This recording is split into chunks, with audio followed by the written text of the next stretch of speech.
Well, here we are. Draculesti. Okay. Draculesti. The gay vampire game. And yeah, we have the emote, so it's perfect. That's I'm like, this is Kristen coded. It's like Slay the Princess, but with gay Dracula characters. Like that's it was made for me. Also, wait. I have to read to you though what they sent me. So, actually, I think they sent me a couple different emails that were all hilarious. Okay. This one, if you turn this feature on in the options menu, oh, wait, integration. Options. Chat can vote on your choices. How? How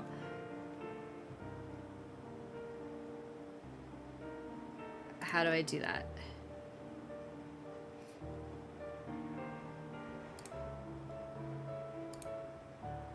Enable Twitch voting. Okay, wait, pause. I'm gonna hide this for a second in case they ask me to do things. Hold on. It says, when you've enabled voting and connected your Twitch account, a vote option will appear when there's a choice. After clicking the vote button, the demon will be summoned, and members of your chat can use the vote command, followed by a space and a number to vote for choices. Here we go. We recommend vote times under 1 minute, but experiment and see what works for you. The demon is only present in your chat during a vote, and its only function is to listen to messages. I don't know what that means.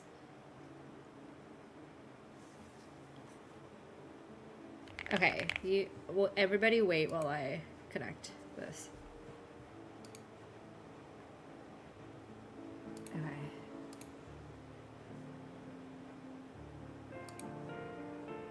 Okay. I should have done it. Set vote length. Wait. Let's make it 60 seconds to vote. Okay. Here we go. Vote 69.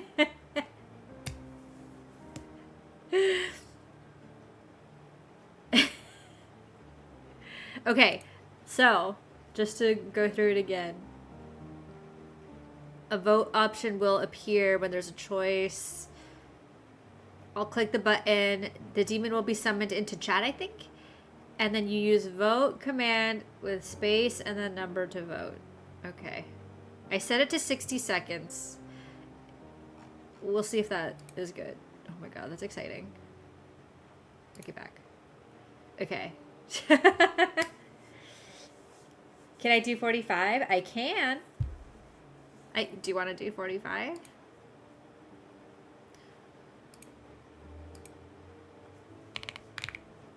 We'll see if we like it.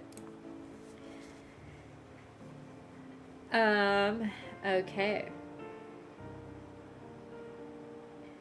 All right. This is where we'll begin. 1 minute. I know 1 minute is probably longer than we think. I'm just trying to account for whatever game lag, like me to stream lag there might be. But you're probably right. 45 is probably fine. Ugh, it's just the like powders now at the end of that. Okay. Welcome to Draculesti demo. I don't really know what to say, except I'm sure this is gonna be everything for me. All right. Oh, I was gonna read to you what they sent me in my email. Okay. It says, play as nervous gay wreck Renfield.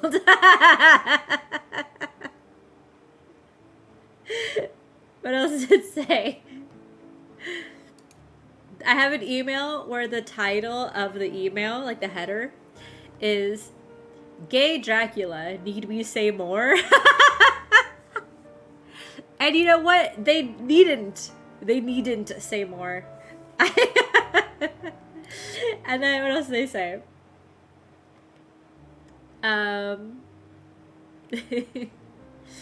There's an FAQ. Okay, this is good. I will share this with you. They really don't. Okay, FAQ. Aren't all Draculas gay? Answer. Sure, but how many Dracula adaptations have him with a man at the end? Think of it like Interview with the Vampire 1994 versus Interview with the Vampire 2022. Both are gay, but one is gay.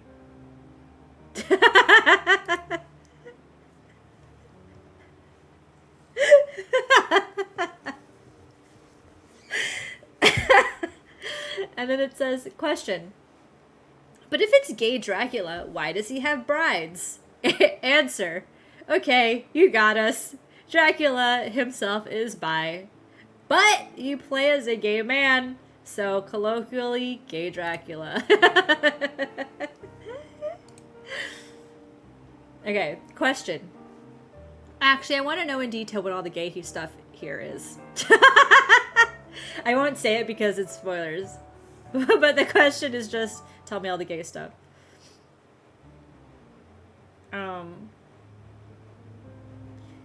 It also says in this game, even though it's a horror game, there are no jump scares. It's not particularly... The graphics violent stuff is through text and abstract, not like intense in your eyes.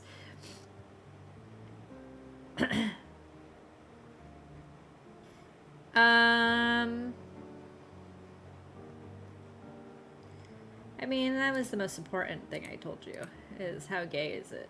So, all right, great. Now that we have caught up on how gay this game is, it's time to go in. Let's go start. Romania, 1931, Castle Dracula. Is it too quiet? You tell me. Ugh. I, Roger M. Renfield, have been sent by the Harker and Hawkins law firm to complete the sale of a number of English properties to the castle's master, Prince Dracula. I'm laughing, but we know it's a horror game. Okay. Though Dracula has been hospitable, his domain is less so.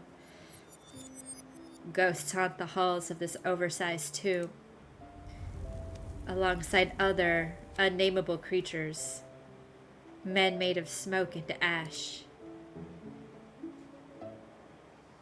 My host swears there are nothing but bad dreams. And yes, it's true, I have a history of waking nightmares. That I've lost good years in the sanitarium. But since when do nightmares leave handprints? Oh shit. Oh shit, it's already intense. Oh shit. No amount of charm and hard liquor can fully convince me the monsters aren't there. The more Dracula plies me with them, the less I trust him too. Oh shit. Who can I rely on in this terrible place? 15 February 1931.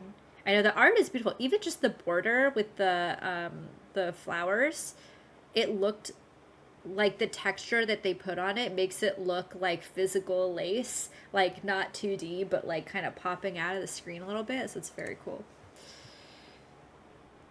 Our nightcap knocks me out until sunset the following day. I'm blocking everything. Sorry. I'm a total disgrace. I may have to move again. Uh-oh! And I feel like shit. Oh, no. Just trying not to block everything. Someone's come through and left documents on the desk. I'm absurdly late for work. At least there'll be a distraction from everything that happened last night. My own conduct included. Uh-oh! Alongside the documents is a breakfast tray. Scrambled eggs, bacon, grilled tomato, hash browns, no beans. Most of it looks delicious. Can't say I want the bacon, but in these parts, best to eat it and avoid any undue attention. Beside the plate, a freshly cut rose. Oh my god, Phantom of the Opera. Is being used as a paperweight, keeping a delicate piece of stationery in place. I move the rose aside and look at the message. No beans in my English brack? I guess it's Romanian brack. Master Renfield, I apologize for the disturbances last night. Do not feel guilty for being distressed by the condition of our home. It makes terrible noises that stoke worse ideas. If you'd like a tamer evening, there will be tea in the parlor where we ate yesterday.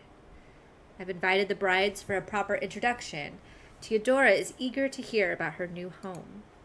Present yourself at the parlor between 7 and 8 if you've any interest. Otherwise, best of luck with your work. Prince Dracula. As I eat breakfast, I consider my next move.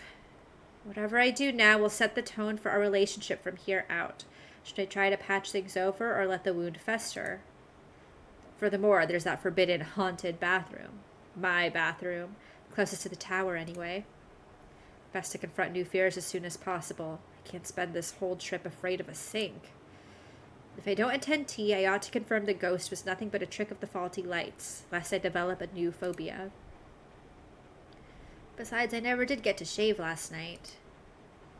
What'll it be, Renfield? Heed your master's call or brave your creepy toilet? Oh, start vote!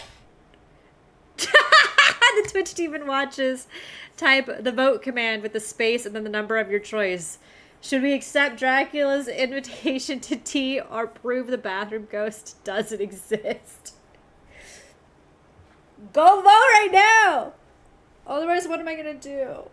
Make my own decisions? That's crazy. What? Wait, why did I set this to a vote when chat always just ties everything? What have I done? They misspelled something. I didn't even notice. You guys are killing me. Hey, Wizard Shout, thank you for the 88 months. Oh my god, 88 months. Thank you so much. Welcome back, 88. I realize I'm also covering the timer, so we're just gonna... I don't know what the game does if it's tied. I guess we'll find out. Where's my mouse? Where's my mouse? There is a tie! No, Manji made a 1 at the end. We're gonna accept Dracula's invitation to tea. Okay. It would be rude not to take him up on his offer. He is my host after all, and when he saw me jumping at shadows last night, he was uncommonly polite about it. I might have already offended him, scared over nothing but the creaks and strange shapes of an old castle. Oh, your stream is really behind? Oh, no. That's okay. I'll count your vote even if the game doesn't count your vote. Or if you want to refresh, maybe that'll catch you up. I might have already offended him, scared over nothing but the creaks and strange shapes of an old castle. I hope I haven't ruined our relationship before it's even started.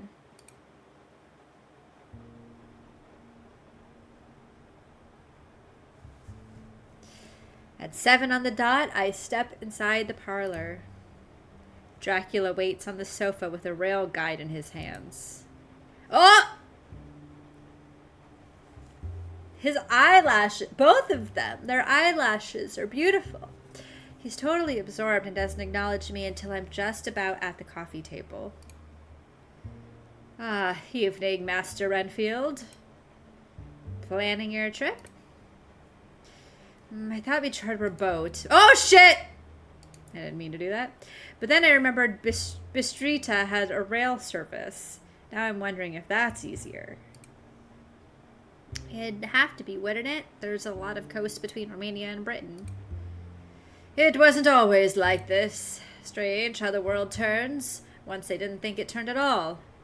I remember when a trolley rattles through the parlor door. The bride in the old-fashioned dress pushes a tea tray alongside us. She moves the teacups and saucers to the table, then offers us milk and sugar. Dracula refuses both. Just milk, thanks. There's a range of sweets on the middle shelf of the trolley. Care to join us, Theodora? She looks at me with disinterest, but takes a seat regardless. Comfortable, Master Renfield? Oh, yes. I hold my cup between my hands. In the mountain climate, any extra strength of warmth is pleasant. Or source of warmth is pleasant. It heats the joints of my fingers where the fireplace doesn't fully reach. I'm a bit stiff from work. The break is worthwhile. My husband says you come from London. She doesn't pour herself any. Do I know that they're vampires? Probably not. Her hands fold over each other and across her lap like a large pale butterfly. Theodora is maybe half Dracula's middle-ish age. Younger than me, certainly. Yet she has manners I haven't seen outside my father's work parties. They make them different in the Balkans. A night on the town in Berlin would give her a heart attack. London originally, yes. Is it nice? Is it nice? What do I say to that? It's London. Whether it's any good doesn't matter. It happens to people whether they like it or not. It'll happen to her soon. There's always something to do, always something to see. Everything you'd want from a metropolis. But you left. But I left! It's sad seeing her obvious discomfort with her husband's plans. I don't know if leaving will be an option for her. She doesn't seem to have had any say in them going. Well... Theodora is apprehensive about whether or not we'll fit in. If civilization is worth bothering with it if it refuses to take us. She forgets we've never needed anyone's permission or acceptance to thrive. He reaches over the arms of both sofas to hold her shoulder. His grip on her is sturdy and resolute. He's not offering typical reassurance. It says, you should know this, remember who we are. There are good people in England. That much is true. Shrugging Dracula off, Theodora reaches for the middle shelf of her trolley. Enough of that. How about a piece of cake? She rummages through. There are a few choices. Sponge, meringue, torta. Oh, that just for 3? Oh no, for you! Wait, what? Nani? Vlad and I are both allergic. To cake? Celiac. Strict meat diet with plenty of wine and coffee to wash it down, or tea. He sculls his cup, leaving only the dregs. But you've gone to such an effort with these. It's fun baking. When I was young, I liked to bake. Bread, mostly. Now there's never any reason, unless we have a visitor. She made them from scratch. A so-called princess baking for a commoner. Which will you start with? Oh, man. Start vote. Okay. Vote for your cake, chat. This is your moment. This is what we've all been working towards.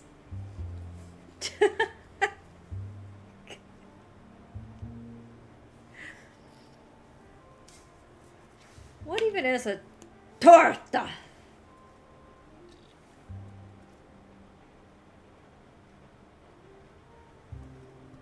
I don't even know what a meringue is. These are not cakes I eat. I don't know that I know what a sponge is. But I know what these words are from British Bake Off. But I don't know. I think a sponge is like a light squishy cake. I think a torta is like layers, maybe? A meringue is like sweet? Yeah, like lemony, that's what I was thinking too. Citrusy. Like a lemon bar is a cake. I'm not sure. Let's go with this one. Meringue. It's not pure meringue, some kind of meringue tart variant with, yeah, tart, see? With the, or like not a tart, but like tart flavory. With a pie base that'll have a fruit filling. I don't know if I'm making this shit up. Here you are. She takes it from the trolley. It's on a bread plate that matches the cup and saucer. All their dinnerware seems to match. Amazing how the other half live. When I lift it from the plate, it's immediately obvious something is wrong. The meringue wobbles. It hasn't been fully toasted. The base is too heavy. Anyone who'd eaten a meringue tart before would know it's wrong. I don't know, it sounds like you're a British Bake-Off. But if she's allergic, maybe she's never eaten them. I feel bad for judging.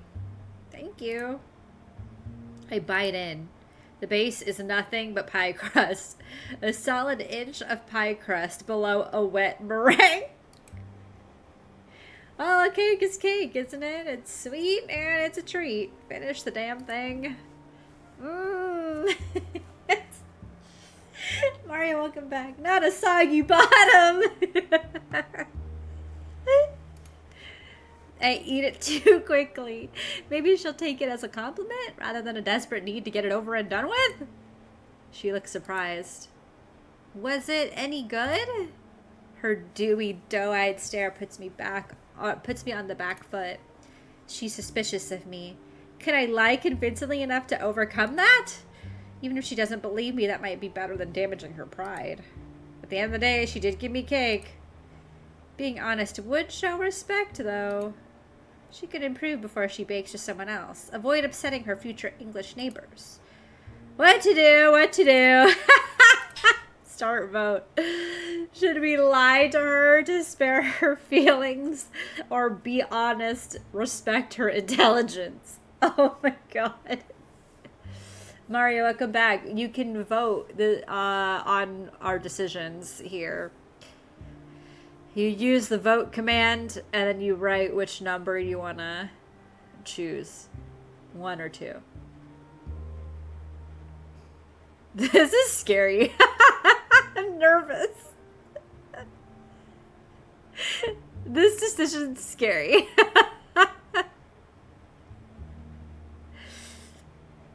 As an English person, there is only one option. Passive aggressive. This is the horror part, making small talk. The horror part is, am I honest or am I not honest? Alright.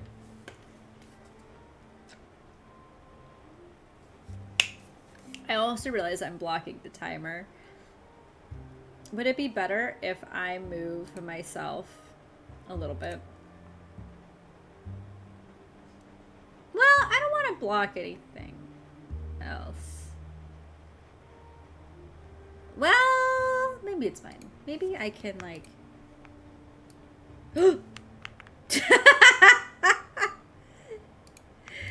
Oh, I locked it, that's why. Okay, here. Like, is it better if I'm right here? Let's try it. Let me move it a little bit. Like that. Okay. Wait, I want to move it more. I wasn't ready.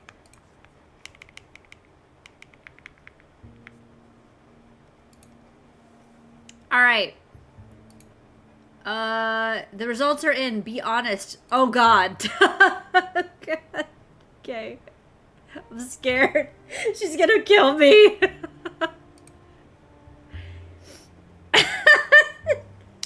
We know she's a vampire, y'all. Not bad by any means.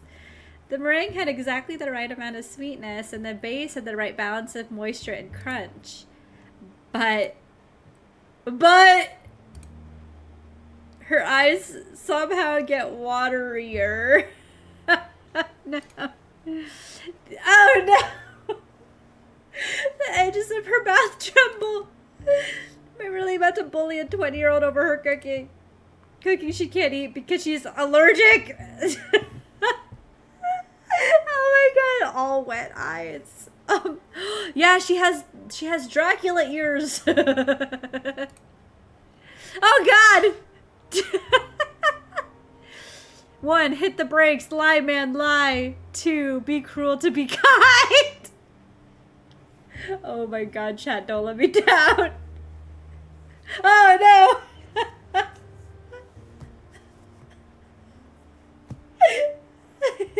We're too deep. Oh my God, I'm about to get murdered. If she doesn't murder me, Dracula will. Dodger wrote this, right? Oh my God. Has Dodger played this yet? It's it's very us-coded. Oh, she did? Okay, great. I'm glad.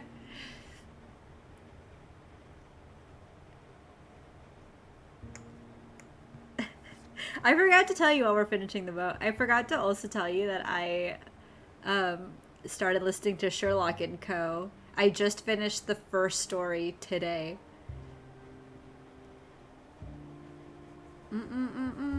Speaking of dukes. Okay. Alright. We're gonna end it. Let's just do it.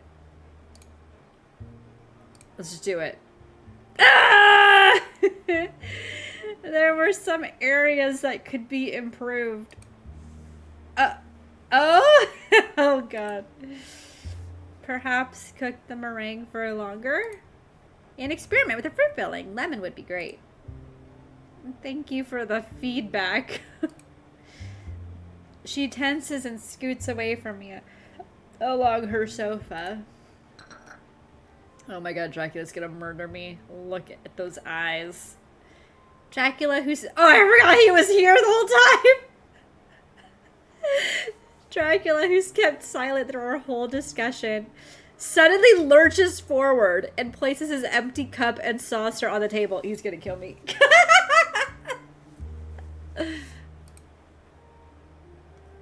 If Theodora made a mistake, it wouldn't happen twice. What? Of my bride, she's by far the most responsible and careful. She twists and arcs her whole posture towards him like he's exerting some tidal pull on her. Oh my God, anime eyes. I watched her eyes become normal to anime in a blink of an eye. The shine in her eyes turns from hurt to admiration. Try the others. Oh, my ass. He brings an additional pair of plates down either side of the one I finished. I jump at the noise and snap my eyes back up to confront his gaze. It's dark, smoldering, compelling. No, he startled me and I don't want it to happen again, that's all. That's all. That's it. Isn't it a little admirable, though, that he'd take that kind of offense on behalf of his wife? Plenty of men wouldn't care unless he did something to insult their own taste, like calling their partner ugly. Let's say it's admirable. I take up my fork again for the battle ahead. Of course, they look. He and I continue to regard each other as I plunge it in.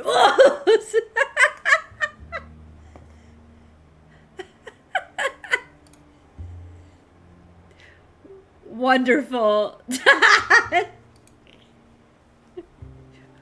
God. Plunge, you say? Once I finished all 3 cakes, Theodora loads the trolley and prepares to leave. It's been a pleasure to make your acquaintance, Master Renfield. The pleasure was all mine. She curtsies slowly. The trolley rattles off along the corridor to whatever distant part of the castle the kitchens are in. Guess I'll be going too. Work to be done. I appreciate how understanding you've been about how late I slept. Not to worry, everyone's nocturnal here. If you were up at dawn, you'd be the odd man out. Ha! Allergic to the sunlight, too? Actually, yes. Why did I make that joke? Whenever I think I've got a chance of clawing into his good graces, I waste it on social gaff. Aren't I a credit to my firm? Constant malnutrition makes us pale, faulty. Our eyes can't stand the light. All four of you? It's hard to believe, of course. A whole family of nocturnal celiacs with vision problems. Oh well, birds of a feather flock together. These things do happen. Who am I to question it? I'm so glad you've got each other for comfort. Standing, I smooth out my suit and dislodge a few crumbs. Well then, wait. He throws a hand out at hip height to stop me. What? It connects briefly against my right side. Oh, the flat of his palm over my pocket. What? As your employer, what if I commanded you to stay? He's putting the moves on me. That's so inappropriate, Dracula. This princely fantasy of his might have gone too far. Commanded? Well, we've got a business contract. This isn't the military or a court. He stares, full of human desperation. Oh my god! Those cheekbones can cut you like glass. I don't think this is a professional interaction on any level. Oh no! Okay. Alright, chat. This is your moment. Do we reject him or do we accept?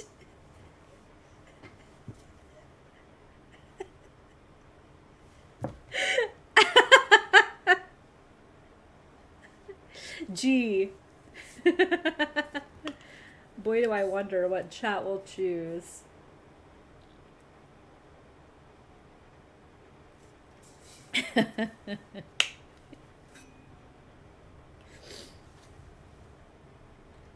He's touching my pocket. Oh my god.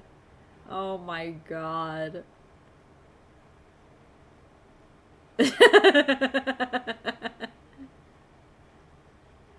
Yeah, so you like what you see?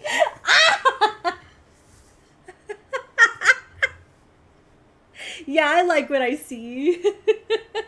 Wow, you're so mature. I can tell you're really mature.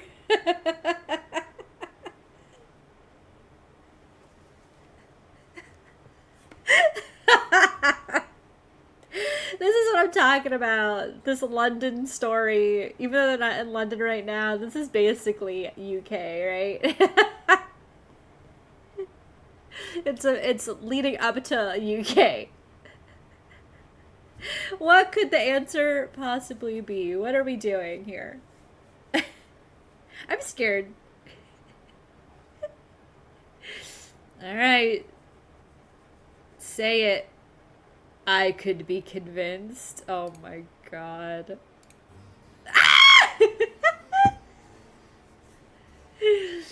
There's bourbon in the cabinet.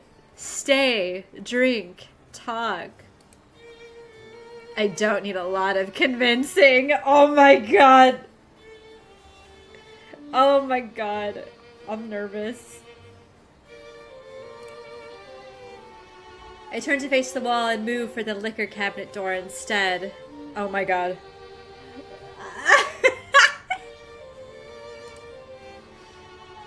Oh my god! Oh no! Oh my god! I know where this is going. Oh my god. Bottom shelf, bottle with the rose pattern. Oh my god. I'm afraid. I don't know how mature the pictures are gonna be. It's beside the glasses. I grab both. When I turn back towards the sofas, I notice the door to the hall has closed. The Dracula remains seated in the same position as before. He just looked at my ass, though. I know it. Stealthy. I tip the neck of the bottle at the hall. Castles get drafts. You'll acclimate. Placing the bottle on the table, he scoops it right back up, pouring the glasses as fast as I can get them and the coasters down. He plucks his from the table without spilling a drop and extends her a toast before I've got mine. We toast to better prospects and happier futures. Sure, that. We drink His first sip takes half the glass, but after that he slows right down, dipping at it like a hummingbird. I take it at an average pace. Typically, I let my clients lead interactions to avoid seeming pushy or misreading their mood. Dracula is special, a force of personality, but there's an unease beneath, a fear I don't see in clients in Amsterdam or Paris or Warsaw.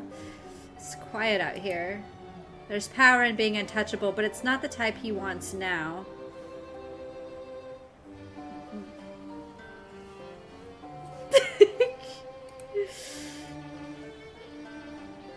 Is it so loud now? What if there was something in reach, something within his grasp? If I may, why England? Why do you think? His voice is flat. It's almost a rhetorical question. He rotates his glass in one hand like a pot on a wheel, inspecting the smooth surface for imperfections. Oh, okay. We'll make this a shorter vote because this doesn't feel that dramatic. Because am I going to call him lonely or am I going to call him bored? I don't know. The androgyny. I love it. I love it. Here's the thing. I know there's other love interests, but I don't know if they're in the demo or not. And I don't know who they are. So I'm curious. Alright, let's call it here because this is a long one. And you all said vote one anyway. Okay. Because you're lonely. I have my brides. Are the 3 of them enough? Do you need a 4th? Is what I'm trying to say? No, it's not enough. He smirks and looks over my way. Oh my god. Maybe 4? I knew it. No. That's not what he meant. Perish the thought. Oh, you know. Now, we ought to warn you, bigamy is illegal in the United Kingdom if all 3 of your marriages are certified and not just what you're calling your girlfriends. Not to worry, none of them are recognized in any of your courts of law, which would leave me open for a British match, wouldn't it? Ah! To an open-minded woman, of course. Who said anything about women? Gay. The prince is going to destroy me. He does look like we're blushing a little bit, right? Around the eyes. That's a separate matter entirely. Let's hope progress can be made there, too. He toasts the air with his 2/3 empty glass, never for one moment breaking eye contact. His expression is insufferably smug. And devastating, like, oh, forget it! It's not just the loneliness that's getting to me.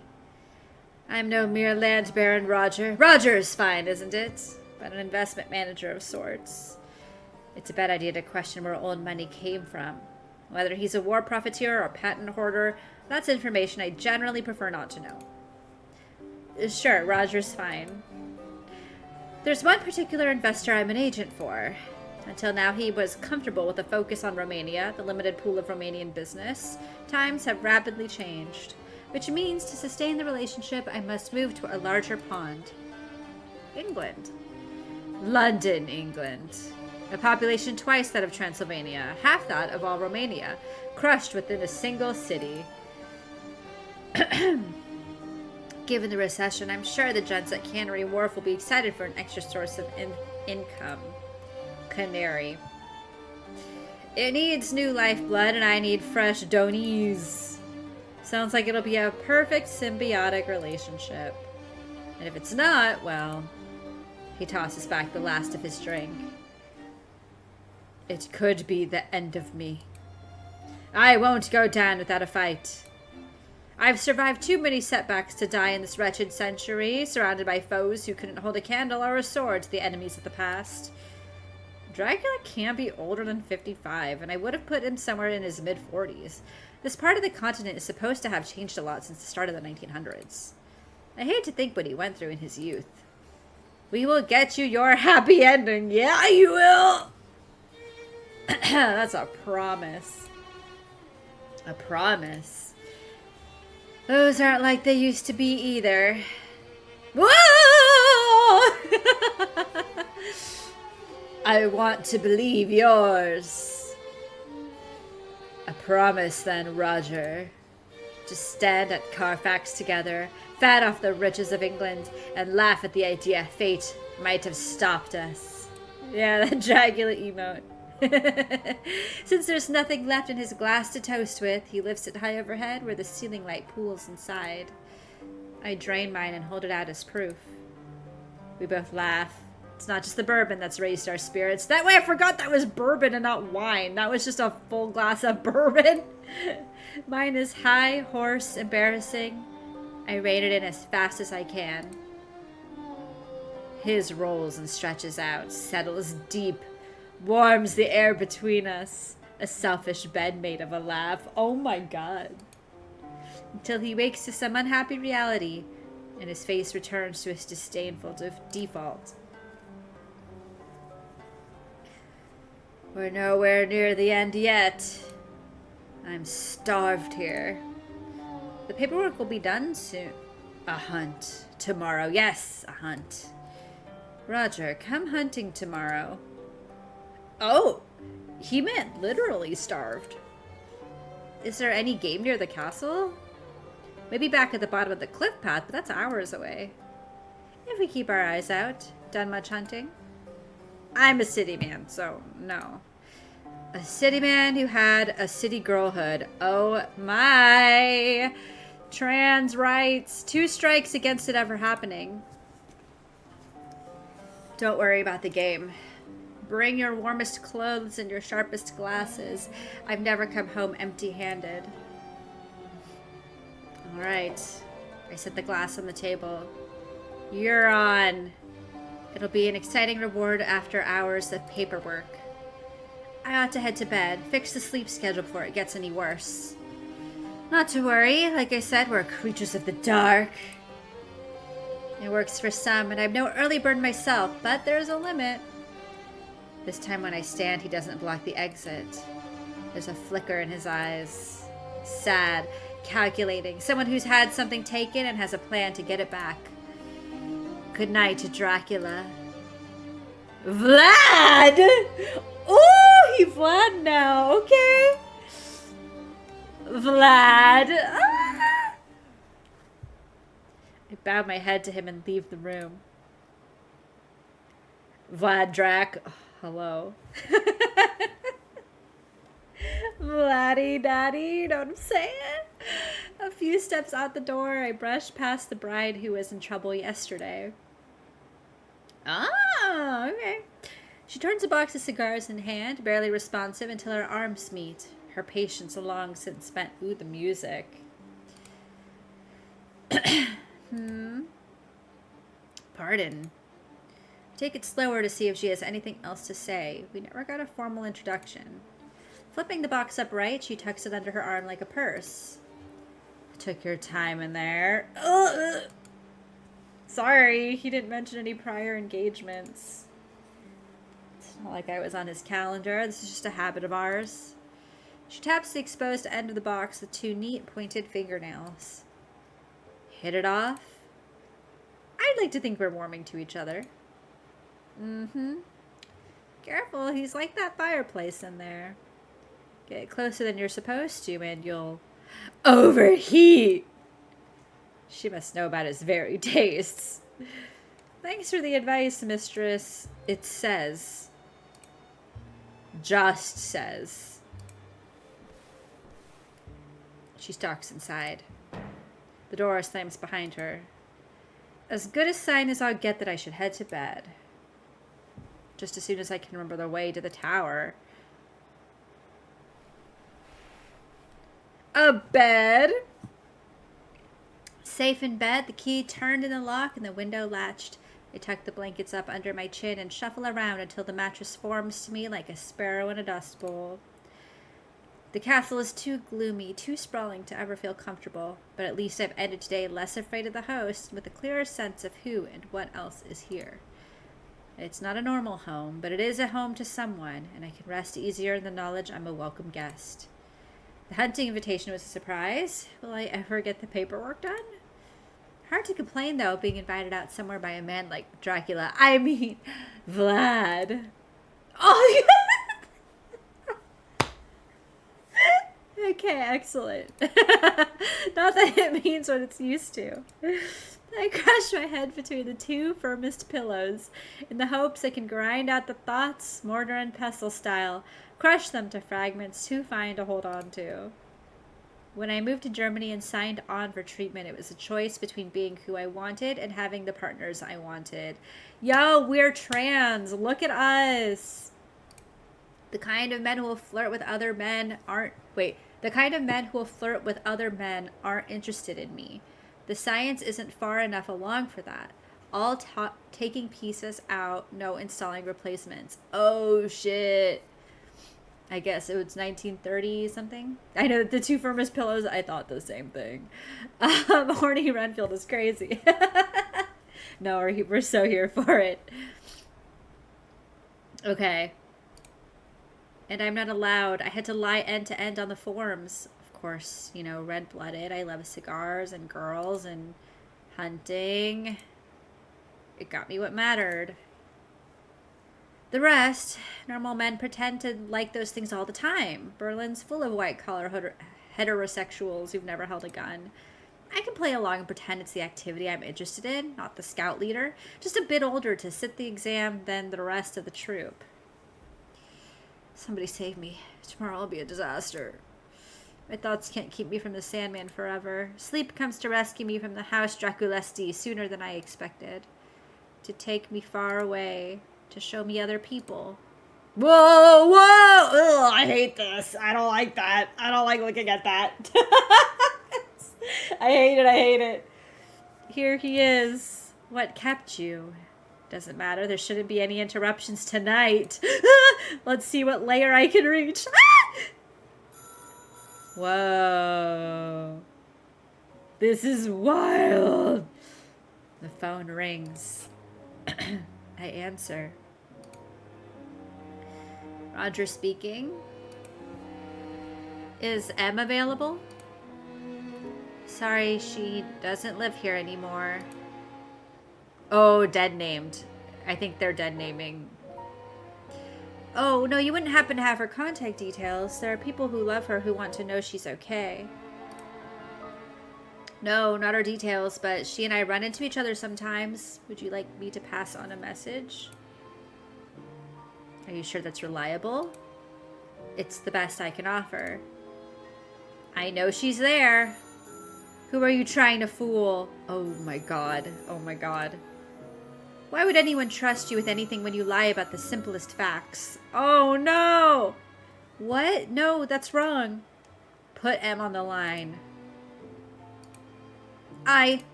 Oh no. Dracula looms overhead. His niece. Whoa! Whoa! Wait! Wow! I just went from a very serious thing to a very sexual thing very quickly. Oh my god! I wasn't ready. Okay. I wasn't ready. All right. His niece. Okay. I'm serious. I'm serious. Okay. His knees straddle either side of my hips. Ah! Is he drinking my blood? And his hands keep my head centered on the sofa's armrest. Oh my god. Are we kissing or is he drinking my blood? What would you offer in exchange for this moment? What? That depends where it's headed. Is this worth your attention? Oh my god. He dips in close and kisses my forehead. How about your loyalty?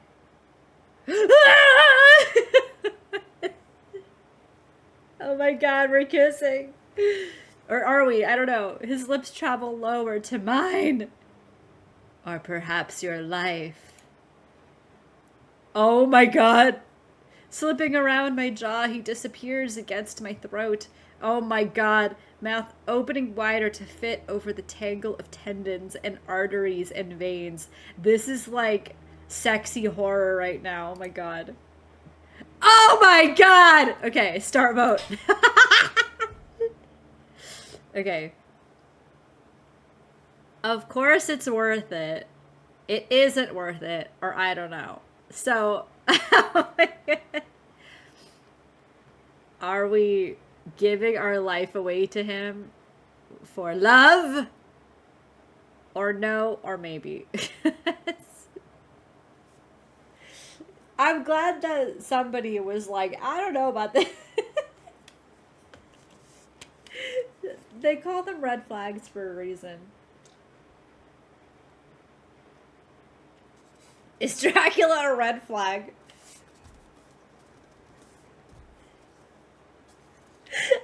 You know what? Definitely. In every sense. Oh my god. I appreciate that literally none of you are like, no, we're not full rejecting him. Wait, we can't end on a tie. Oh god.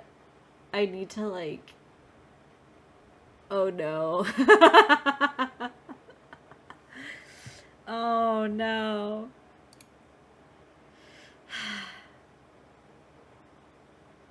Am I selling my life away? Oh no. Okay.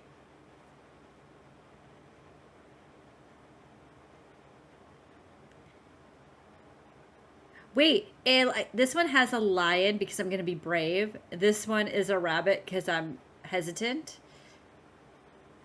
Okay, I personally am hesitant, but this is the demo, so maybe we just see what happens.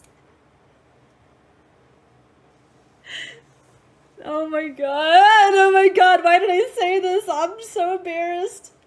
I'm so embarrassed.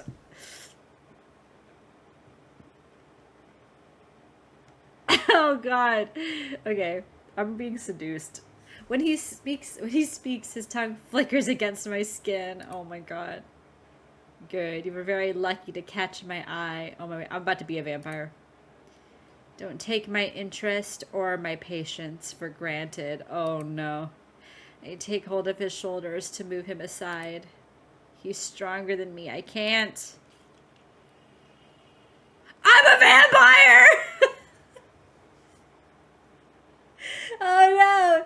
His teeth sink into my neck, longer and sharper than they should be, curving under my skin to penetrate the vessels beneath. I'm a vampire now. Flickers. I'm a guest in my own body. He is the new landlord. Before he could drive himself deeper, oh, a cold wind blows through the room, and he dissipates like smoke. Can't have that now, can we? Dreaming of him like that. It is just a dream. Oh, am I not really a vampire? Or is it one of those like I feel like I'm dreaming, but it's real. We know what you are. Forget your hopes and face what he does to people. The castle is missing its taller towers. None of the stonework is damaged. The windows glow a duller shade. There are murmurs in the rooms of the gatehouse either side of me. I stand with the tips of my shoes against the drawbridge in the spot where the will fall if it's lowered. I don't know. On the opposite side of the bridge, across the track, a shadow clambers up the rocky mountainside in a great hurry. Someone has fled the castle. It's important to bring them inside. That's why the bridge hasn't been raised. Despite the fact, I can't. I'm too afraid to try saying this. Okay, it's too late. We must. An arrow fires into the exterior of the gatehouse. There's an army at the gates. Dozens of men on horseback charge along the cliff track towards the bridge. For the most part, they wear clothes instead of armor, and they carry old weaponry, swords, and longbows. Jolted from my complacent stare at the mountain, I hurried inside in search of the... Why do I have to keep saying this word? Portcullis crank. There is no sign of a mechanism on the ground floor. So I zigzag up several flights of stairs to the guard rooms to the top of the gatehouse. A man in a tunic struggles with the crank. I can't. Not by myself. Without a word, I take the other handle. We unwind the chains until it's got momentum. The portcullis falls as the horses arrive on the bridge. There's a crunch as it lands on an attacker. Oh shit! We've stopped the riders, but if the gate is propped open any wider than a human torso, they could just dismount and crawl past. Didn't know you had it in you. We've got to get help. Bar the entrance. Stop them. Pardon me, Domnita, but we're 4-1 at best. Weren't we to evacuate? I know you'd rather not leave him, but I'm sure first and foremost he'd want you to survive. Rest in peace. A sword cleaves through the guard's head. His corpse collapses forward to reveal a trio of sweaty, winded invaders who've been forced to enter on foot. I wheel around and flee through the opposite stairwell. At the bottom, I barge past an additional trio attempting a pincer maneuver. They're too startled to do anything. Oh my god. Exiting into the frenzied courtyard, I check the gate over my shoulder. The portcullis did crush something. Now men writhe and shuffle past on either side of the mound. Oh my god. While I'm distracted, I run headlong into a solid object. An arm locks around my chest and a hand latches my skinny wrists together. This invader who's caught me presses his clean-shaven jaw close to my ear. He raises his voice to get above the chaos, despite our proximity, and almost deafens me. Domnita! Where's your dom, eh? I try to stomp at his toes, but his boots are too thick. He laughs it off. Where's Dracula? Didn't abandon you, did he? Leave all his precious things here for the taking? I don't know where he is. The arm tightens, threatening to break my ribs. Ah! Is that so? Lord Dracula fails his vows, abandons his castles, runs his principalities into the ground. Worthless, isn't he? It hurts. The arm relaxes. The volume decreases. A chill runs down my spine. It's not the same man behind me. All the invaders have disappeared.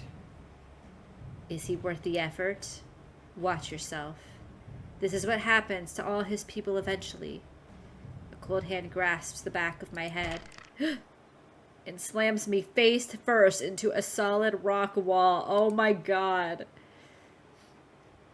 This is really beautiful decoupage. Here we are. Oh! Mustache? Ammunition. What's happening? Johnny? Johnny, what is happening with you, Johnny? I've booked your tickets. Your mom brought over your bags. All we have to do is get to Southampton and you're home free. My tickets? You're not coming? That friend in... How do you say this? Calais? He only has the one room, and besides, I thought maybe you'd like some independence. I mean, wasn't that the whole point? If I leave by myself and they come looking... They won't. Your mom has everything with your dad handled. Lucy and the rest might be upset we skipped our party, but I'll sort it out. Anyone who wants to hunt you down will have to go through me. Enjoy your freedom, Dove. I'm letting you go. Is this my partner? Before? What if I want us to stay together? Will anyone ever be as good to me as you've been? I've forgotten how to trust the world and myself. The best intentions don't mean you're not throwing me to the wolves. How can I ever repay you? Give the office a call the moment you've picked an apartment. There's a whole stack of jobs with your name on them. We need our top conveyancer back. Ha. Was this all about the company? That'd be easier. A clean break for this stupid heart. A heart that only ever wants the impossible. Thank you, Jonathan. Oh, duh. He literally already said Lucy. I don't know why I wasn't like, it's Jonathan Harker! Now get some real rest. The sofa's yours. It's all I deserve. Kala? Okay, thank you. I'm lucky to be here. I'm lucky to be alive. What if I could ask for something better? I don't like that. This is your final warning. Leave Vlad Dracula alone. My gun is loaded. If you're not with me, you're against me. I shoot to kill. The next day. Even though I went to bed at a reasonable hour, even though I knew I absolutely had to not do it, I have once again slept into sunset. Vlad. Vlad!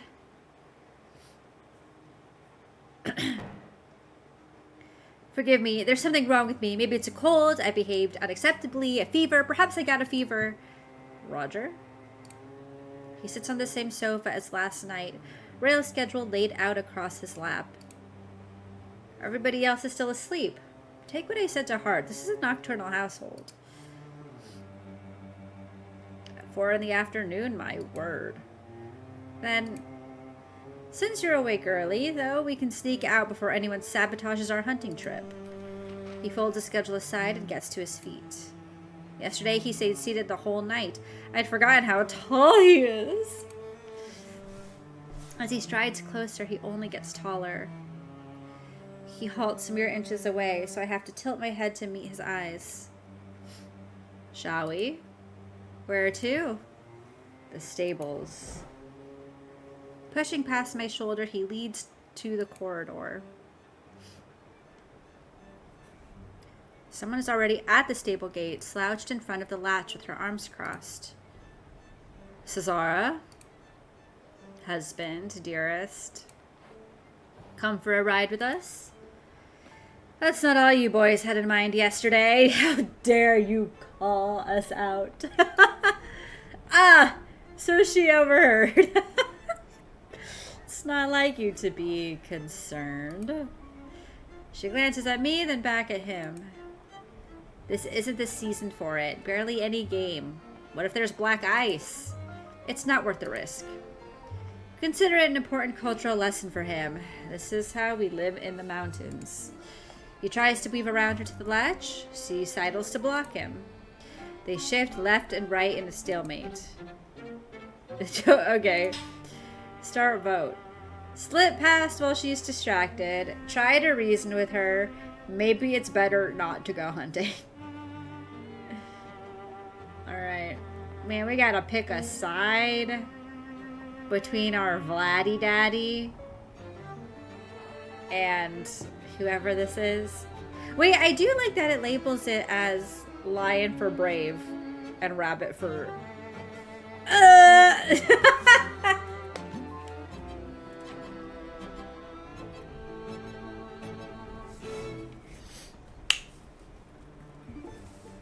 Alright. We're just being brave AF today. Okay. We are so brave. Yeah, we're brave when it's a demo and my choices don't matter as much. Well, actually, I don't know if that's true. Sometimes when you get the full game, it transfers your demo stuff into your main game. Middle one doesn't even get an animal. That's because you're just rejecting at that point.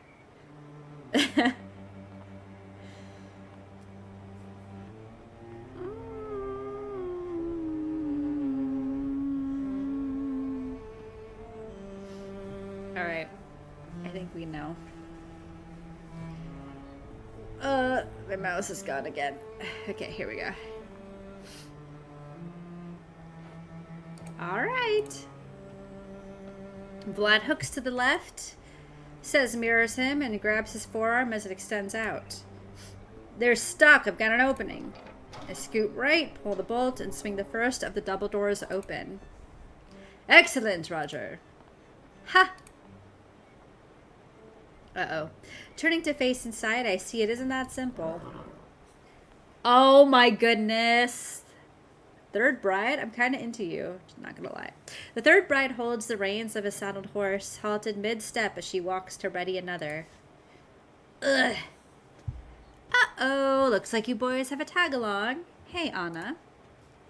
Hello? I will also take a horse outside to exercise?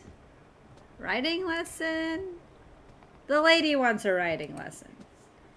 Prefer me to act like a princess? Show me nice... Oh. Prefer me to act like princess? Oh my gosh, this is very Attack on Titan face. Show me nice way to ride horse. Both of them ignore me completely in favor of glaring at Vlad. Roger, meet my third bride, Ileana.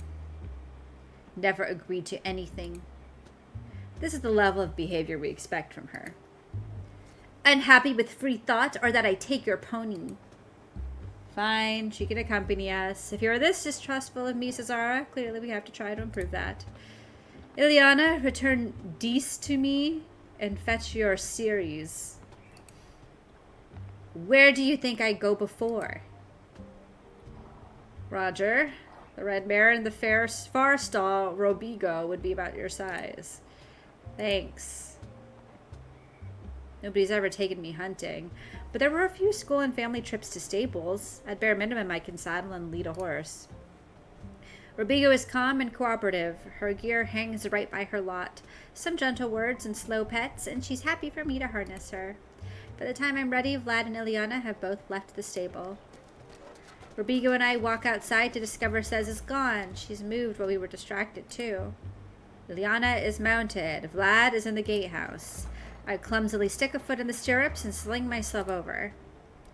Rather than a graceful roll in my seat, I thud heavily on the hard leather. Ruh-roh. Do not neuter yourself. Damn, it's fine. I'm fine. The gate rumbles upward. Vlad returns to us and to his great black horse, Dees. I don't know. Onward. Bloody Castle. Ooh, new location. The wind is our first obstacle. High on the cliffs of the Tuita Pass, the only protection is the castle walls, and we've left those behind us. Please tell me we're heading somewhere sheltered. The art is so pretty. Is gatehouse a euphemism? Probably. Everyone knows about the stable. This art is so gorgeous. I really love it. Halfway along and into the ranges. Vlad doesn't shout over the wind so much as his voice carries through it. A great wildfire spread further by a gale. His cape billows, but only in directions that won't obstruct him, as if he's an actor pursued by a special effect. A man of constant majesty. The hunt was, of course, for the purpose of posturing. To my knowledge, many hunts are, but this is someone who really knows how to posture. Yeah. He shoots ahead of Ileana and I along the track to an intense stretch of darkness where the tightly tucked turns block the dwindling sun and our view. Are we supposed to chase him? No, ignore his challenge. Maybe he likes a man who keeps pace. His fancy is not worth the risk. You don't think I can do it? Your funeral. My pleasure to clean what is left from the cliff bottom. This face. We never checked our horse's girth. Oh shit, what's gonna happen to us? This is why you must always check your horse's girth. Oh no. Failure, a good spice, turns men sweet and sour, flavorsome corpse. The longer I hesitate, the wider her smirk. She's gonna kill me. What'll it be? Safety or ambition? His company or hers? Well, this is on you, chat.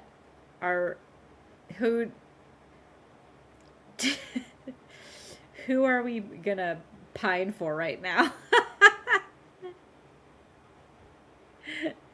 We should check Dracula's girth. Tell me about it. Well, that's why we're voting. Are we gonna do that, or are we gonna not do that?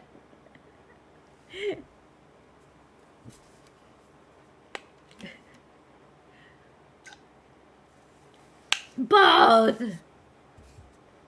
I think she probably... Actually, I'm not sure, but I would imagine Dracula and the brides are all romanceable. I don't know if that's true.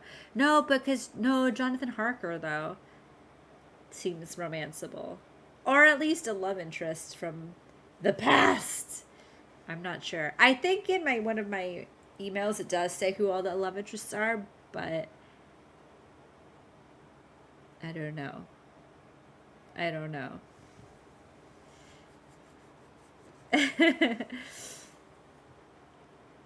Okay. It's time. Chase after Vlad. Okay. In for a penny, in for a pound. Things I'm doing for this man. I dig my heels in, tug the reins, and urge Ruby go ahead. Her peaceful demeanor cracks. Uh-oh. Uh-oh. Like the surface of a half-burnt firewood to reveal an ember inside. Uh-oh. I dig my heels in, tug the reins, and urge Ruby go ahead. Oh, wait, I read that already. I thought it started over, sorry. We canter, then gallop around the unpredictable cliff track. The rapid turns of the track are hard enough to follow visually, let alone react to. Tight corners, damaged edges, false steps. Despite herself, Robigo almost overshoots, coming from a downward slope into a right angle. Oh my god, Mario Kart. Am I right? I pull on her reins just in time to avert disaster. She comes out of the stop skittish and heaving. There, girl, it's okay. When I look ahead, I glimpse of Vlad's black cape and the last red flares of twilight. If we could just push a little further. Sensing my resolve, Robigo whinnies assertively, pepping herself back up and hurries to a canter. We will catch him! Vlad!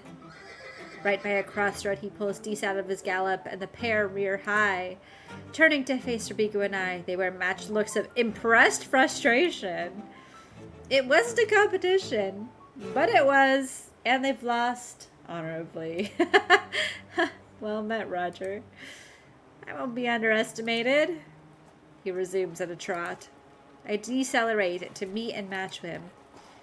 Together we take a right off the main cliff track and deeper into the mountains. This crevasse with its sheer size keeps us from the worst of the wind. The path climbs towards the snow-dusted mountaintops. Compared to the crevasse, the twilit peaks are blindingly bright. I cover my eyes as we approach.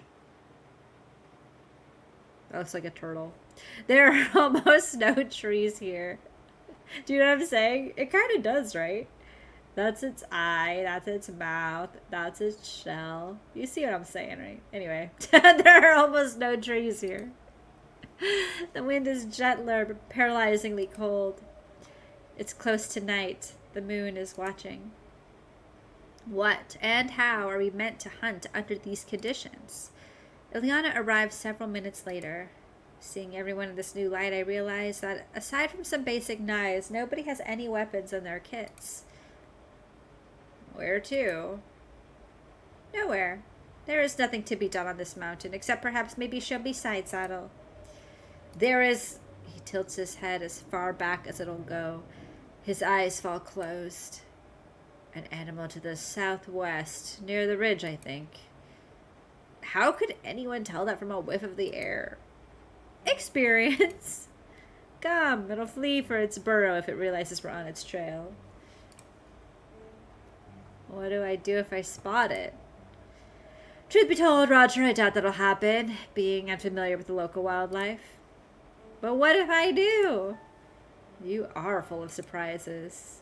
We continue from the plateau to the base of the mountaintop. This whole area works around, then descend onto the ridge. As the ridge goes along, it hollows out underneath, turning into a precarious shelf that curves out of sight. And the shelf narrows, and narrows, and narrows. At the widest part we pause. My knuckles are white from the temperature and my tight grip on the reins. The creature is just past that corner, which means edging around the narrowest part. Ugh, do it yourself. Leave the Englishman to me. Wouldn't it be thrilling to see if we can make it, Roger? When I agreed to the hunt, I accepted the risk. I am definitely too wide for that path. Any grown adult would be. Vlad is. Yet he's confident it won't be a problem. Suicidally confident? The last of the light shimmers on the ledge. Oh my god. It turned red in the back. It was like all bright and happy, and then it became blood red. Alright, are we following Dracula into danger, or are we waiting with Ileana and the horses? It's such... Everything in this game is a red flag. Quite literally, the background turned red. So, I don't know. But but I feel like we just are doing it. We're just like, whatever. I said I would do it for Dracula. So, I guess... Wait, that's interesting. This one has a key next to the lion. What does that mean? Maybe it means you get an extra, you unlock a scene or something. But if you do this one, you're just waiting, and so it just cuts to after the hunt, maybe? Brave or go home.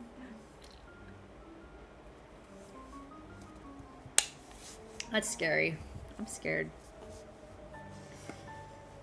Okay.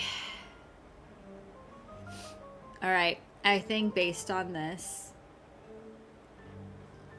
Okay, just because there's a key and I want to know. We're going to get eaten by the Sasquatch. You're probably right. I want to know what this means. Okay. In a single smooth motion, I dismount Robigo. Ignoring Ileana's appalled expression, I pass the reins to her. I'm going to maybe die. Vlad follows suit with Dees. Worthless idiot. He will let you down. The cliffs and in all else. We'll be back soon. Uh-oh. Vlad and I walk at a relaxed pace over the narrowing shelf. Is that what she does? Follow people around being patronizing? When she isn't grumbling at me. Underneath it all, she's a jewel in her own right, and a prince needs jewels in his crown. Someday she'll come around. Seeing people for their potential is smart, forward-thinking. Yes, of course you've got potential too. What kind do you see in me? An amusement, a steward, a companion, a general, given the right stuff. Ugh, good. Or nothing but sustenance to burn through. I don't feel like any of those are compliments. He should have said you're so mature, obviously. Extending a hand from his cloak, I expect a grip on the shoulder or a pat on the back from him, but he reaches higher and further. To stroke my cheek with his thumb. Oh my god. It would be a shame to have to waste a handsome face on anything less than companionship. Wait, what? Sure, man. While I'm distracted, he strides ahead. The shelf becomes too slender to walk side by side. Following single file, I soon feel my left foot twist right and my right foot skate left. Black ice. Vlad isn't bothered. Now we can't even face straight ahead. To continue, we have to put our backs to the mountain and sidle along. In less than 10 feet, there won't be enough path to support the full length of our shoes. There's still ice and wind. I press myself against the mountain and look out. Jagged white peaks, black skies, and a golden moon. The only other thing in sight is Castle Dracula. Its torches glow red through the night. The eerie beauty of the Carpathians hold me in its thrall a moment too long. Vlad clears his throat to indicate I should move. Fear finally seizes my legs. How do I... Don't worry. Close your eyes. Close your eyes?! Why? But I'll do it if it'll get me off this ledge. An arm wraps beneath my legs. Oh my god. While another slips behind my back. Oh my god. On a cliff ledge? I'm lifted from my feet. Instead of a falling sensation, I feel a stripped sideways, sturdy hands maintaining me at a perfect level. We're just floating along the ridge of a mountain. My back separates from the wall, which would mean we're not on the ledge anymore. But that's impossible. How?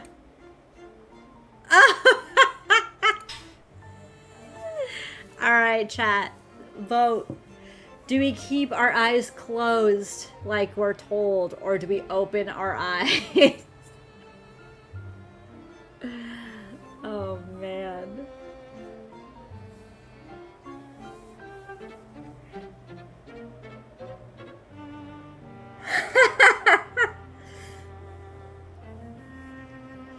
We're just being carried. I don't want to say bridal style but he's got his 3 brides. Maybe this is his move. Maybe this is what he does. Dracula, I mean.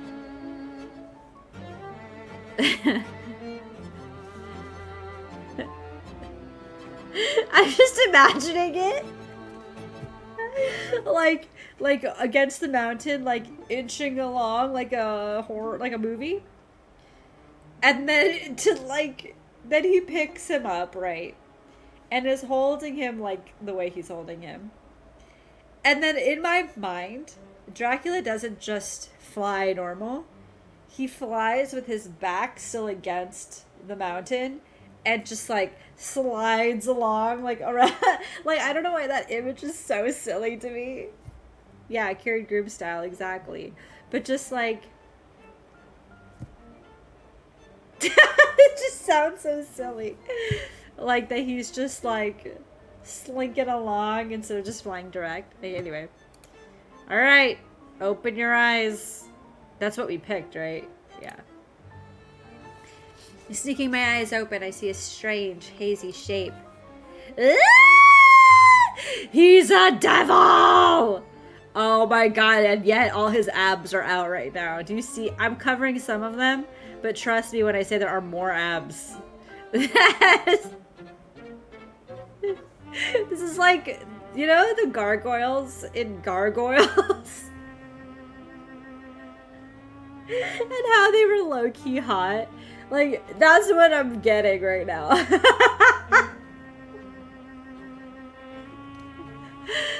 Okay. Yes. Yes, I do know. Alright. The humanoid figure is sculpted from coal, chiseled with a scaly texture, covered in fine molten veins. It holds me close that we don't touch. Oh my god. Hello, Goliath. There's no heartbeat in its firm chest. Ah! It glances down at me for a moment with luminous eyes. Oh my god. I shut mine as fast as I can. We round the corner and come to a stop. I'm placed back on my feet. When I open my eyes again, Vlad is there.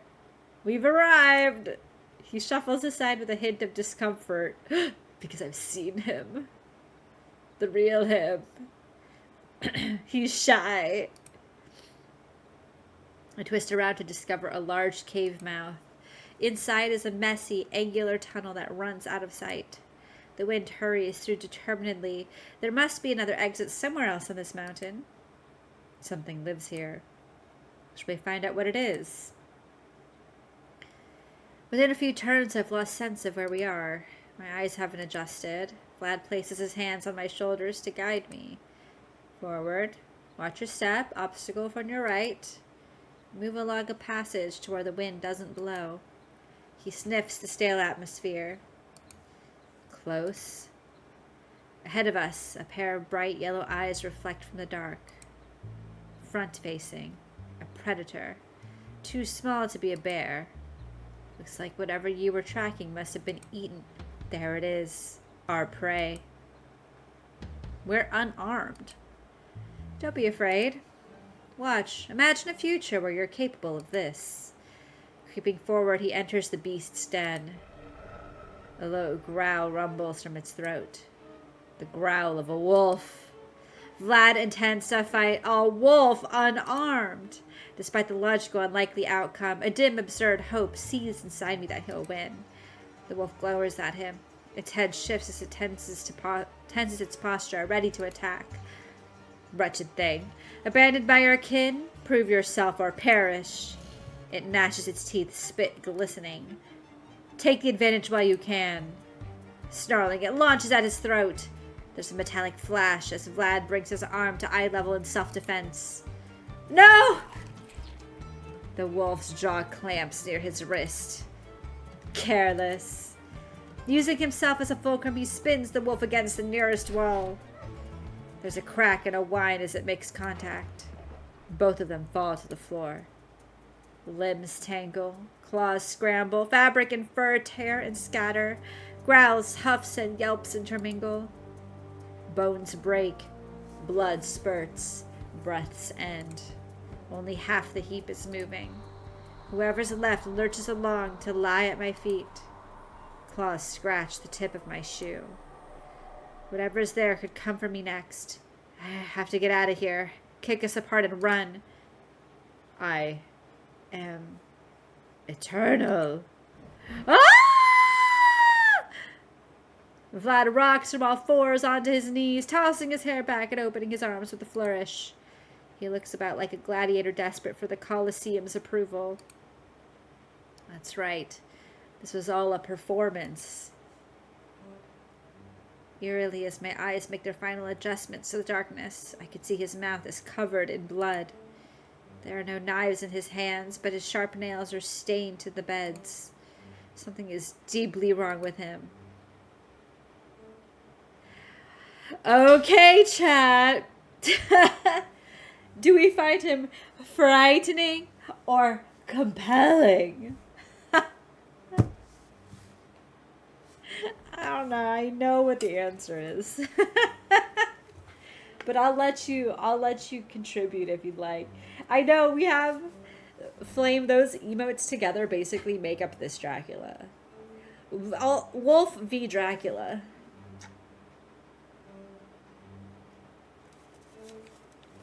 Abs v Sparkles. Ooh.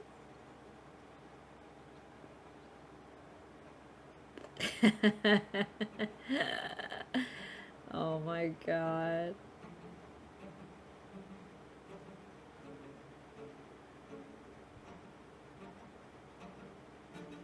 This is great.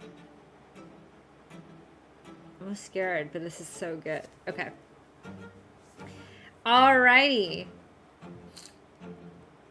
I'm just gonna let it finish its time regardless because I like having the answer being displayed when we end. Hey! Alright, it's compelling, I guess. We're into this. Lowering onto one knee, I extend a hand to his jaw. Oh my god. He leans into the gesture. Shame crosses his face for the slightest instinctual moment. He conceals it with a prideful smile. Unseemly. None of your princes would do such a thing.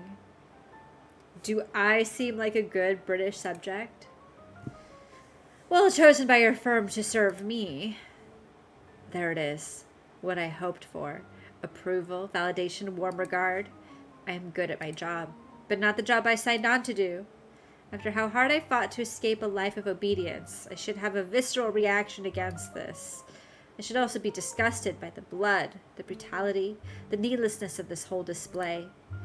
Instead of an apex predator, he reminds me of a deer covered in antler velvet, desperate for affection, frightened by the nature of his own existence. I can't be mad at him. Nobody has ever wanted my approval like he does now. There's only one way I can reply. Do you need any help with the body? Whoa! No. Follow the breeze to the exit. I dare say it'll be easier than the ledge we came in from. If he says so. I stand upright and listen for the whistle of the wind. There's a rustle and a scrape as he collects the dead wolf. On our way out, it drags along the stone. He holds it with none of the care he held me. Indeed, he shows utter disregard. The other exit worms around the interior of the mountain until it spits us out on the east face. A gentle bit of mountaineering puts us on track. Soon we're at the tree-speckled plateau where we started. With an exaggerated grunt, Vlad drops the dead wolf at the foot of the least sickly tree. I'll fetch Ileana. Now there's moonlight. It's clear the wolf wasn't the best of its species. Elderly, barely bigger than a dog, with visible ribs and bald patches. Winning a straight fight against any wolf is impressive. I needn't have worried Vlad would lose outright, though. Bro, that's not a wolf that's just old. That's a wolf that got its blood drunken. Yeah, drinking. That's the word. He's just minus blood. This creature might have survived, but it couldn't have killed him. Vlad would never yield. Vlad, Dees, Ileana, and Ceres and solitary Rubigo appear within 10 minutes. Load the body on Ceres, if she will allow. She doesn't shy away from it, evidently used to this sort of cargo, though some stress shows in her ears and pupils. Home. Nobody objects to that either. Clambering onto Rubigo, I follow the others down the mountain. A chorus of voices echo through the canyon. In the time I've been here, I've heard nobody but Vlad and his 3 brides. There must be triple that number of people. I drift optimistically toward Ileana. Did you hear that? Merchants and cleaners. We never travel to town, unpopular with them there. Instead, it is brought to us. Men who do repairs in the gates, women who exchange the linen, all that. The many services rich will not do for themselves. They are untasteful, beneath us. Strange, considering what we do. She lurches ahead and leaves me to think. The castle rapidly grows closer. There are lights in the courtyard that haven't been in use the past 2 nights. The glow rises above the outer wall. It's good to know I'm not alone with the family now. Something about safety in numbers. Not that the family means any harm. Rich eccentrics, that's it, like most clients. Corrupted by wealth, but not damned. I watch Vlad cantering at the lead. There he goes through the gates, back into his dominion. Not long after, I follow. 3 times as many was a massive underestimate. 30 people at minimum have brought almost a dozen vehicles into the yard. A long bonneted cabriolet? I don't know. A horse-drawn carriage, a small truck, a motorbike. Some of the people chat in the stables as they feed their horses. Some offload cargo onto a flat section of paved stones. Some simply loiter on comfortable steps or under eaves. Theodora and Cez are both present, deep in conversation with an imposing woman by the truck. Over the following seconds, everyone in the courtyard realizes Vlad has returned. The visitors are quick to stop what they're doing. Then the brides... Wait, what they're doing, then the... Whatever. Oh, I see. Cez tries to continue her discussion with the woman until Theodora shakes both their shoulders in exasperation. Greetings, all. Welcome once again to Castle Dracula. Vlad opens his arms to the crowd. As ever, shelter in our courtyard and gatehouse as long as you need. Provided you have brought the customary sacrifice, you will enjoy your customary treatment. Now I must continue inside and help Master Renfield to bed. Bed? Already? It's much earlier than the previous nights. Vlad urges Dees to the stables. I follow, ignoring a pair of eyes in the crowd that refuse to disengage from us. Cez is not pleased that we're back. I have to pee. I have to pee. Wait, first of all, oh my god, this whole time. Save. Okay, I did it. Save. Wait! Oh. I saved and then loaded. Never mind, everything's fine. I have to pee, but I also want to keep reading. Okay, let me a little bit longer. A few visitors cut through the foyer into doors on either side of us as Vlad and I paused at its center. The dead wolf has not accompanied us inside. Ileana was tasked with taking it to Theodora and Cez's conversational partner, one Nicoletta Popescu, to be skinned. Despite the fact it's busier here than it was yesterday, the difference between inside and outside is striking. It feels almost peaceful. Ooh. I stifle a hypocritical yawn as I ask, Bed now, really? Vlad chuckles. Sleep or don't, that's your choice, but I insist you return to your room. Why? We will be having a party of sorts with our guests. The sacrifice I mentioned in my address will occur there. I fear they or their behavior will offend your English sensibilities. He thinks I'm too delicate for a Romanian party. After what we just did together, he should know better. Pardon? To say nothing of the fact barely any of them other than the brides, Miss Popescu and myself can speak English. How about German, Roger? Leave it. The bottom line is you are not welcome. His eyes shine with genuine stress. Is it from shame? He seems almost embarrassed by whatever this event is. It's not about my sensibilities. It's about how he appears to me, the risk of it leaving a bad impression. Then, even if it wounds my pride, I'd better agree to stay in my tower. Can't risk offending a prince. May I have dinner first? It will be brought to you.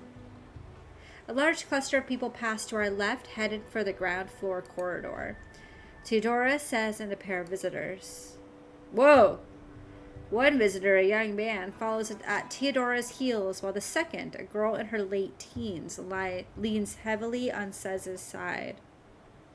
Huh? Vlad's attention turns to them. Tonight's guests of honor? Yes, you'll never guess where they've driven from. Sez keeps walking, as if losing momentum will stop the girl entirely. Driven and sailed and walked. Theodora's companion is an Englishman. Who is this guy? This guy...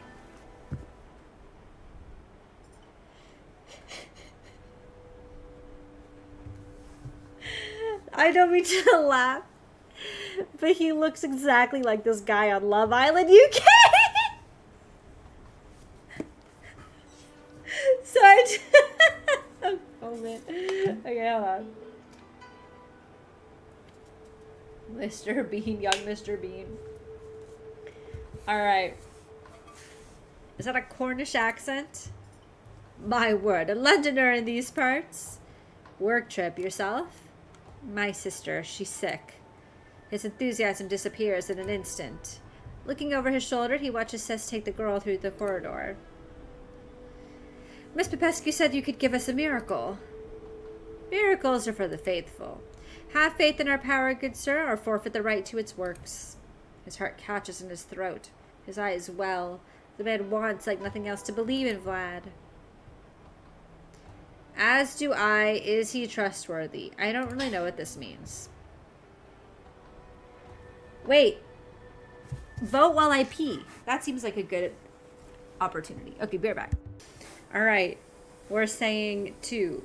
Okay. Is he trustworthy, though? There's something eerie and disingenuous in how he receives him. Vlad believes in his own power. That much is true. But I don't think he cares what it can or can't do for the girl.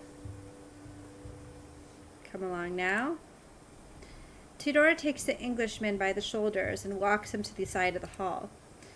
See you at the ritual, friend. That guy's gonna die. That guy and his sister are both dead. Evening.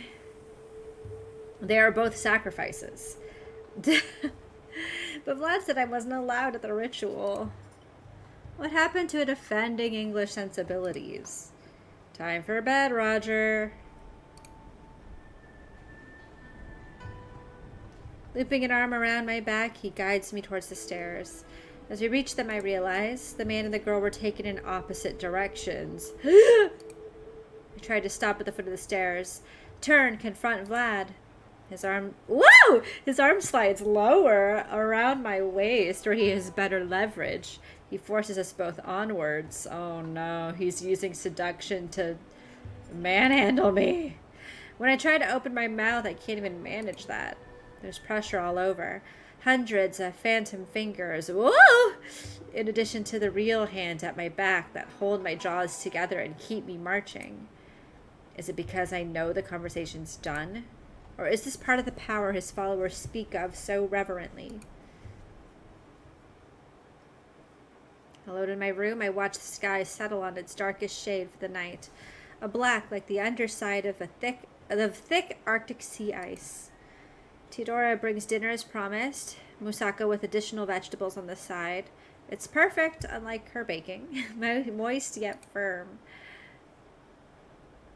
Half an hour later, Miss Popescu arrives to collect the plate and return for a tea tray. Evening. Staying put like you are told. Whoa, those teeth are exciting. The family made it clear I wasn't invited to the party. Good. They would eat you alive down there. She scoops the plate from the desk and... You know what? When they say they'll eat me alive, I bet you that's so real. And that's why Dracula's like, you cannot come down there because then they're going to think you're a sacrifice and try to do something. She scoops the plate from the desk and sets the tea tray down.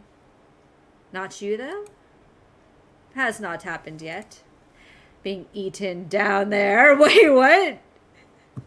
Well, it has not happened in a dangerous way. Oh, so only in non-dangerous ways has this happened? She laughs over to the stairwell.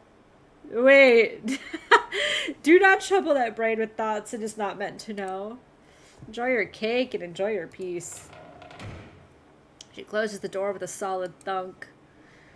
I drink the tea, a type of chamomile, and eat a mercifully small square of dry They say this shit all the time in British Bake Off. But I don't remember how to say the second part. Whatever. It's a cake. It's a cake. When I finished both courses, I get out my letter writing set and try to put pen to paper. The caravan is a great opportunity to write to the London office. Send some word that everything's fine. Let Jonathan know I'll be okay. But my hand hovers an inch above the page until the ink seeps out and leaves a great black splotch. It's simple. Dead simple. A child could do it. When I was a teenager in the war, I did this without a second thought. Mother, father, I've arrived at Uncle Toby's. All well. Ugh. What? The party. The tower is quite far from the rest of the castle, though. Ignore it. Write your letter. All well. Simple words any child could write. Move the damn pen, Roger. All well.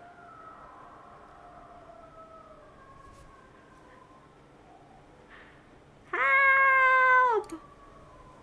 Right below. The corridor at the bottom of the stairs. Someone is in trouble. No, don't go. I can't abandon them. I'm coming. No, no. We're about to see a murder. When I enter the stairwell, I hear panting and footsteps below as we each work towards each other's voices.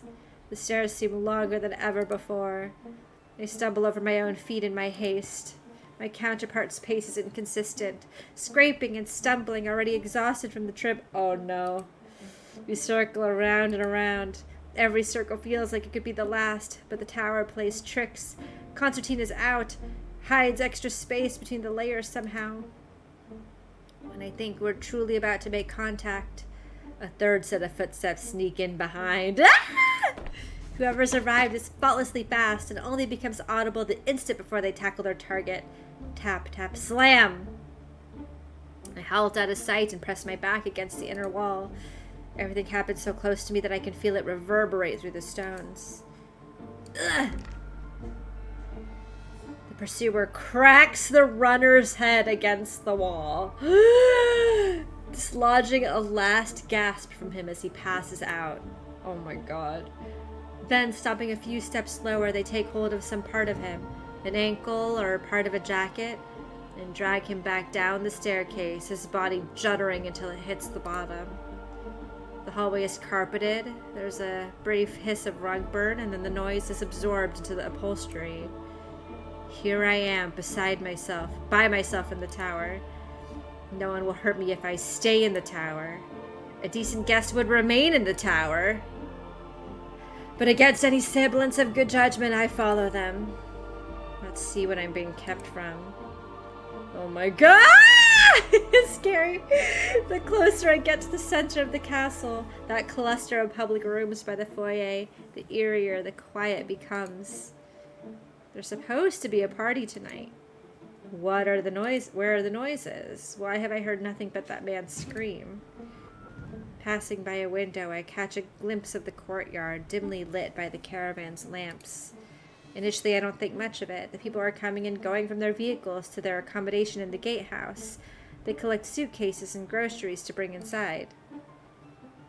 Then I realize almost everyone is accounted for in the courtyard. They're excited, like students at a school camp, but not celebratory. The only people who could be inside are Vlad, the brides, and at best a handful of visitors. That isn't much of a party. What the hell is happening tonight? The exit is closed. Ooh, the great hall is open. The chandelier casts a beam of light through the double doors, a tall mass of shadows at its center. There are only 5 people inside. It's not until I'm at the doors, enveloped in the light and the shadow, that I can confirm where they are. Wait, I'm gonna snooze an ad because we're at a good part. Though I know. In the irrational part of my gut, the part that hungers ceaselessly for self-preservation, I have always known. This is not a normal business trip. These are not normal clients.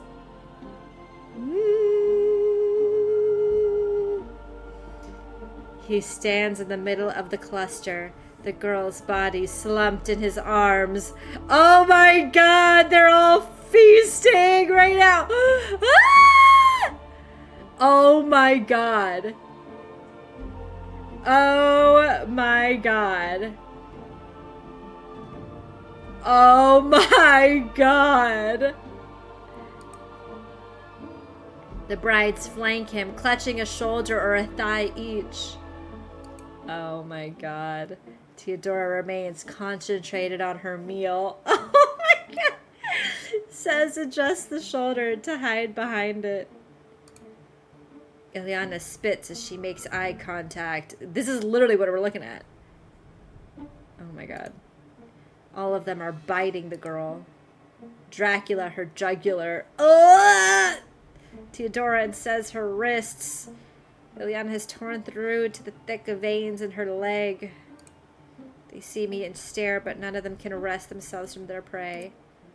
Even Dracula, proud and regal, lets his composure lose out to his thirst. Oh my god. I'm locked in place, too. From fear. There's too much wrong in this building to be wholly surprised, but knowing there's a wolf in the woods doesn't prepare you to face it. Rather than let this awful moment continue, I open my stupid mouth to ask the stupidest question I've ever thought of. Is she okay? Like a dog caught with a chicken from the coop, Dracula blinks slowly, his pupils focusing, and his jaws unclamping from her neck.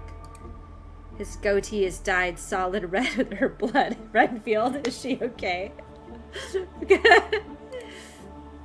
There's a moment of wordless trembling before his mouth is able to form words. Renfield, pet, no. She's dead. Then I find a way to make it worse. Why? Because the house has needs, and the master must provide. Releasing his grip on her torso, he drops her into the bride's arms, where they're able to bite and gnaw even more ferociously. Compared to them, his animalism is restrained. They have focus and shame and spite, but nothing else. No instinct to stop before the well runs dry. He realizes he won't have my attention while the body and the brides are in view. Rather than step around them, he dissipates into pitch-black smoke and surges through the group, coalescing in front of me. For a moment after, he reforms. His eyes have that awful hollow look again, and his features are contorted. He extends a hand to me. Not to worry. Your fate will be different. Part of me wants to take him on his word. Is this any different than the cave? No, that was an animal. This is human. He's a threat to me. I have to get away from him. My body heartily agrees with me. I take a backward step. Vlad matches forwards, maintaining proximity. Roger. I whirl around and make my escape into the foyer. His presence trails along behind. Roger? I collide with the front door, all my body weight thrown on the handles, but they're locked in place. If that wasn't enough, there's a bar above them, a massive, crude log of wood no human could move alone. Nevertheless, I wrap my forearms around the bar, dig my heels in, and try to shove it sideways out of its bracket. It barely budges. My soles slide along the tiles. Not enough traction. I hurry in place like a Flesher cartoon. Is this who you are in the dark? At his words, my step slow. I expected more. To a stop. This is life or death. I shouldn't care about disappointing him. It's chicken shit behavior, though. I let go of the door and turn to look Vlad in the eye. There's an unexpected flicker of fear there. Oh, because he thinks I'm gonna reject him. Snooze the ad. He lingers achingly in the middle of the foyer, shoulders slouched, reluctant to approach, the gloom at once part of him and a massive weight upon his paltry physical form. It's a shame that we're here, this posture says. Both of us should be ashamed. I can't let you leave, but it would please me if you chose to stay. Seizing my heart as it threatens to bolt on me again, I maintain eye contact. What was that? We are vampires. He said it! Do you understand? You eat people. Yes. Not me, though. Ideally, no. Take me back to my room. I'll need a good night's sleep to process this. When Vlad closes the door and leaves me to bed, a profound sense of calm fills the room. First, terrible mollifying clarity that the castle is full of flesh and blood monsters, and every apparition from the past few days was likely just as real. The ghostly lights, the shadowy figure, I don't know what they are yet, but they aren't delusions. I remain sane. Secondly, an actual change in the atmosphere, like I've walked into a shop burning lavender incense. A relaxed ambiance I didn't feel before. This place is protected. I am under his protection. If anything breaches the walls, he will come to save me. Perform the duty of a host, or does host understate it? Vlad has taken an interest in me. I haven't quite decided how to feel about him. He has an undeniable allure, but the danger. Or is it because of the danger? Here we are for now. I am in effect his prisoner, but one who will be treated as a guest. The path stretches beyond the window. Over the outer wall is a 200-foot drop to the ravine below. The front door is locked, and when they reopen it, there'll be a caravan on the other side. Well and truly no way out. The family are strong. If I had a fraction of their strength, I would pull the front door off its hinges and bend apart the portcullis. But I'm only human. How does someone become a vampire anyway? Homie, you might already be a vampire. I don't know. Having put my dreams of escape to bed, I ought to put the rest of me there too. I change to pajamas and climb below the covers. Whenever anxious spittle clogs my throat or my eyes flash abruptly open, I take a deep breath through my mouth, let the enchanted atmosphere fill me, and suffocate the panic with peace. In and out. I am a guest of Vlad Dracula. He will not let me come to harm. The job has gotten complicated, but it's no different than it was before. I will continue to do my job. Blah! The first was given. The second volunteered. Oh shit. The third was taken. Before those three was another. After them. Is that what you want? I warned you. In fair Brasov we lay our scene. November 1451. The would-be heir of Wallachia watches the world freeze. Stripped of his rank. Seething. He stands too close to the minuscule tavern window, fogging the glass with every breath, a tight grip on his cup. A private corner in a bay, hidden from the rest of the tables by a half-drawn curtain. Someone a commoner, shut out of court. Noble at heart, aware that attention and danger come hand in hand. alone in a crowded room. That's when you come along, or someone like you. You're all alike to him. More wine. Doom Vostra. Haven't you heard? I am nobody's better, and I am certainly not your elder. Do not flatter me with a useless title. He spits the words with enough force to add a fine spray to the window. People are impressed by his intensity, and you're no different.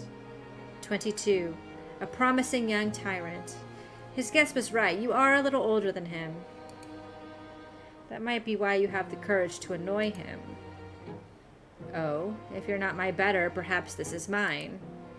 You tip the wide-lipped serving flask against your mouth, which rapidly overflows, spilling red across your collar and shirt. It soaks through the white cotton and reveals the contours beneath. Ooh. Oops. Oh my goodness. He openly admires the shape of you. Despite what he said, he knows he can't be punished for it. Mehmet's instructions were clear. To remain undisturbed on his lands, I owe the people obedience. Citizen, what would you have this fallen prince do? Eyeballs. He opens his arms in supplication. You draw the curtain the rest of the way along the rail. Whoa! The tavern disappears. Kneel. Obey. The prince, it seems, is capable of taking orders. The dragon can be tamed. What was that meant to be? Tavern seems empty. My shirt still clings to me, stained pinkish red, and my fringe sticks over and slips under the lenses of my glasses. I wipe the worst of the damp away, flickering it from my fingertips, pivoting in the center of the sprawl of circular tables. The room whirls around me, a blend of earthy colors, a spoon's view as it stirs through a teacup. I don't see the intruder anywhere. Why the harassment? I don't want to be around Vlad, it's just... Yes, you do. Ooh, eyeball. On what feels like the 10th round, a figure appears at the bar between several unopened barrels of wine. A spectral blue silhouette who fidgets a cork around their hazy fingers. I know what you want. You want to work for him. You hope the job comes with benefits. I've seen how you look at him with those big green eyes. Sauntering through a gap in the counter, they approach, never clarifying, the quality of the image almost tricking me into wiping my glasses, though I could tell it wouldn't help. Had a pleasant outing today. Enjoyed the company, all in spite of that glimpse below the surface. Because of it, you know he's powerful, and that's what's so attractive. You want him to crush you like an insect. I think I've said that before. The specter is right against me. The contour of their face leaned forward to show their eyes, a narrow stalactite formed of static and cold. They flick my chin with their cork. Excuse me. If he doesn't kill you, I will.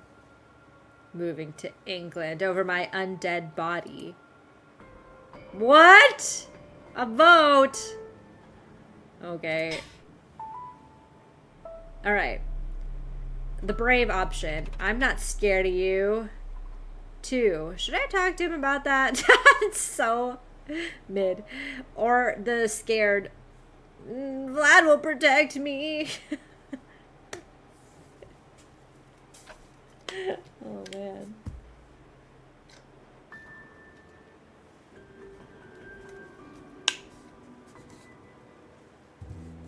I love this.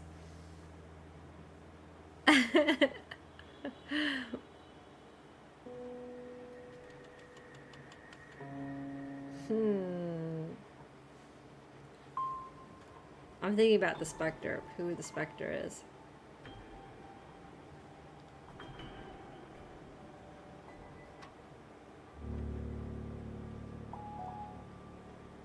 I also keep thinking about Jonathan Harker.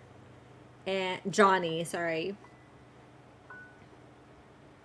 And that backstory between Renfield and Johnny. Okay. Alright, we're at the end. Let me just drink water and I think we'll be good.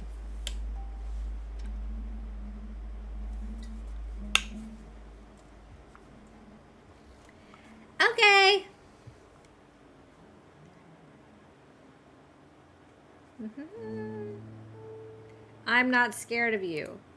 I'm not scared of you. No, of course not. I've noticed you don't make the smartest choices. That's at chat. Chat has made all the choices, okay? Don't look at me, Spectre. At least have the sense to run. Every pane of the window and all their lead surround shatter. Oh my god, I can't. Hey! Yeah, the true reason why we have the vote option is so that I can blame you all if things don't go the way I want them to. A blizzard pounds its way in. The specter disappears in the sudden flurry of snow. Their eyes leave an after image, searing white voids cut from the blue chaos. The door of the tavern is a dark open maw in the corner. I dodge the weather through the door into an alley? Not an alley. A dungeon! Ah! Dizzying, irregular stonework spirals around me, just enough of a texture to play with my depth perception, making it hard to tell where the underground hallway leads. The tavern door slams shut with a last chilly gasp. Nothing but to press on. Oh my god. I walk the hall until I come to a bright gate. Silver. What an impractical thing to make a gate from. Must be plated, steel underneath or something. Reaching for the gate, I'm startled mid-motion by a shriek from ahead. The hall continues on the other side, until all the light is gone. If it ever becomes a room or reaches a crossroad, they are invisible from here. Footsteps pipe from the other side of the hall. Clanking, effortful, hurried footsteps, like a broken fairground ride struggling to satisfy peak demand. A figure comes into view, rushes into proper form. When I catch the details, I reverse away from the gate at top speed. A giddy blend of flesh, metal, and worms. They slam against the gate. I check back behind me for any escape routes I might have missed. Wham! Wham! Wham! The gate does its best to keep them in check, but it's only a gate made of improper materials. Wham! Wham! Wham! It won't hold. Smoke rises from the figure as they grapple with the bars, like meat hitting a barbecue. Hot roadside carcass stench chokes the air. I continue backwards, hand wrapped around my nose, alternating between trying not to panic and trying not to gag. Wham! They skew the hinges. Wham! They smash the lock. Wham! They punch the gate out of the frame. I turn to run. This is so gross! The worms lasso around my ankle, and they whip my feet out from under me, throwing me into submission. I am laid out on the ground. Ugh. Another day! I am lying in bed. Someone is at the end. Ugh. I kick beneath the covers and almost knock something to the floor. Morning. It says with the breakfast tray. I've tilted it and overturned a tiny decorative vase in the corner. Renfield in his PJs. He's like way bulkier than I was expecting. The shoulders. It's the shoulders.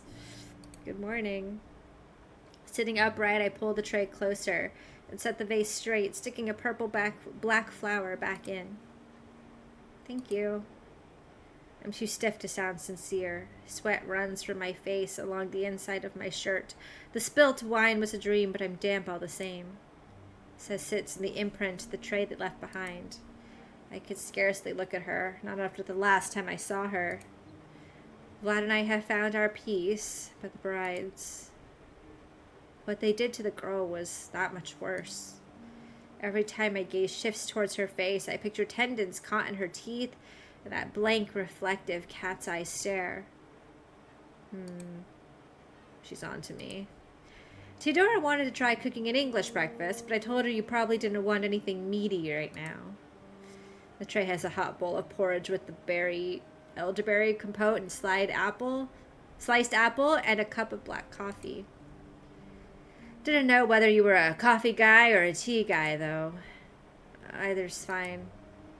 I would have liked it with milk. Crossing my legs and leaning over the tray, I take the coffee. It sloshed into the saucer and formed a narrow black circle around the bottom of the cup. When I drink, it drips along my fingers. I lower the cup and see Sez hasn't moved. So she's not just here to deliver room service. Tried to warn you. Not about the vampirism. If we did say we're vampires, would you have bought it? Maybe in a metaphorical sense. You saw something nasty. Seeing is believing. Hey, look me in the eye and tell me last night wasn't persuasive. Oh my god! Okay, start vote. That way I can read them. 1. Look her in the eye and deny it. 2. Look her in the eye and admit she's right. 3. Don't look her in the eye and deny it. 4. Don't look her in the eye and admit she's right. Okay. So, what'd she say? This was persuasive, right? I think is what she said.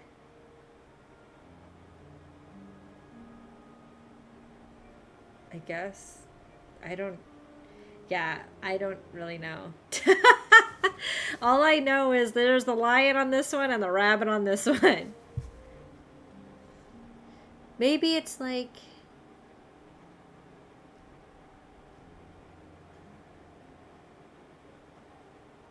No, I think actually 2 makes sense. Why is the top one the brave one? That would be him being very like, wait, that we are not vampires? I don't really know. Or does it mean like, well, I guess I don't know. But I think we're onto something. I'm gonna end vote early because I think that this is good. Okay. You got me. Oh yeah, I do. We stare at each other. Seems like I won this case, little lawyer. Is that all? I'd like to eat my porridge before it gets cold, and it feels rude to eat in front of someone who presumably can't. Like all the best lies, Vlad's claim about celiac must have had a bit of truth to it. I think we got off to a bad start. Unless you want to come knocking on our coffins, I'm in the library most hours. Drop by and see the collection. If you're on good behavior, I might loan out a special book. What does that mean? A special book? A legal book. Cool. I do have other interests, you know? Yeah, doll, I can tell. Leaning in over the tray, Sez spreads her fingers and taps them on my chest, pressing her nails into the fabric until I feel the sharp tips on my skin. She looks down on me in contemplation. When she has her answer to the unspoken question, she retreats from the bed, clicking to her heeled feet. You and Vladdy have fun. Wait, has she realized I wonder if he's thinking that... I think he was going to ask, does she realize I'm trans? But I mean, that could be true. Maybe she does know. But also, I think she's making more of a comment of like, y'all are going to bone, huh? I thought that's how I read that, but I don't know. She slips out the door while I'm distracted. I haven't been subtle about it, have I? Or were they all talking about Bone and Dracula? I don't know. The lad has encouraged me, and he already has 3 brides competing for his attention. Why not add a homosexual to the mix? That's what I always say. That's what I say about everything. Breakfast and work pass unremarkably. Occasional bursts of noise surge up from the courtyard. Wind hisses around the mountains. Clouds obscure the last of the sunset, then slide away to reveal the moon. At what I'm coming to accept as lunchtime, someone knocks on the door and enters faster than I can respond. Roger, evening. Vlad carries a tray with cucumber and feta salad, sliced bread, shredded chicken, and a small pot of herb butter. Ooh, yum! He moves my papers aside and places it on the desk. While I approach from the window, he tips a pair of salt and pepper shakers over the chicken. How was breakfast? What do you mean? Why are you asking me this? I like the compote elderberry, right? Cesara owes you an apology for her conduct this week. Did she show appropriate contrition? What? Do you guys want to vote on this? This feels like we're going to have 60 seconds of voting yes or no.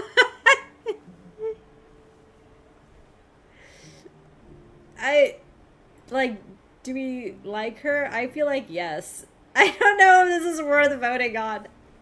I'm just going to say yes. Wonderful, all is well. Whoa! Yeah, the vote was going to take us away from this moment. Do we need to vote on whether we need to vote? Yeah. All right. His hands sneak onto my biceps and spider climb onto my shoulders. Oh my god. With his grip firmly established, he puts me in my chair. His thumbs massage around my shoulder blades. Start vote. This is a good one to vote on. 1, I wish he wouldn't do that. That's if you don't want the massage. 2, fine, sure, whatevs. Indifferent. 3, ooh! Those are your votes.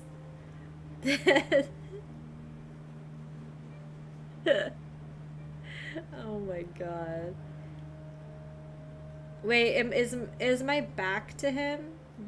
Or am I facing him? I imagine my back is to him and he's behind. Touching my biceps. Oh my god. Oh my god. Not these guns.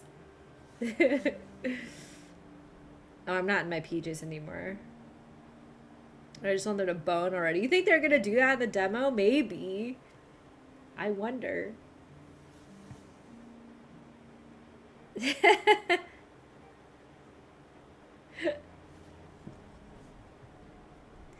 feel like 45 seconds is so long. What have I done?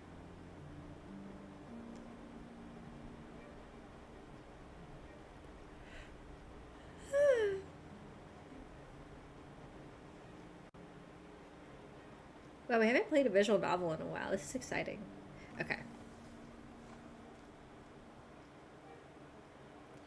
It's a pleasant sensation. I relax into his hold. It's a horny Dracula game. Let's go all in. In all the excitement of the last few days, we forgot to show you around the grounds. Shall we explore tonight? Date? Date night? The castle is nigh endless. If these vampires are immortal, it stands to reason they've had a profound amount of time to expand, renovate, and complicate the building. I could spend the rest of my trip wandering and not see every room. A guided tour would be practical and exciting. Prevent myself from getting lost. Here are the oldest residents' recommendations on where to visit. If he doesn't kill you, I will. The longer we spend together, the greater the threat from the specter.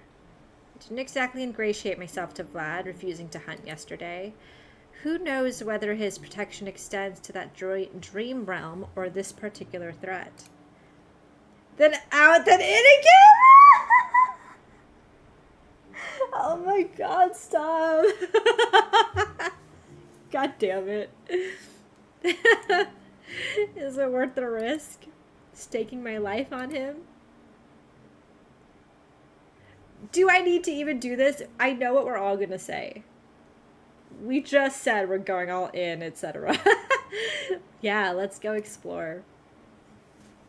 I'll return your breakfast tray to the kitchen and the tour will commence after lunch.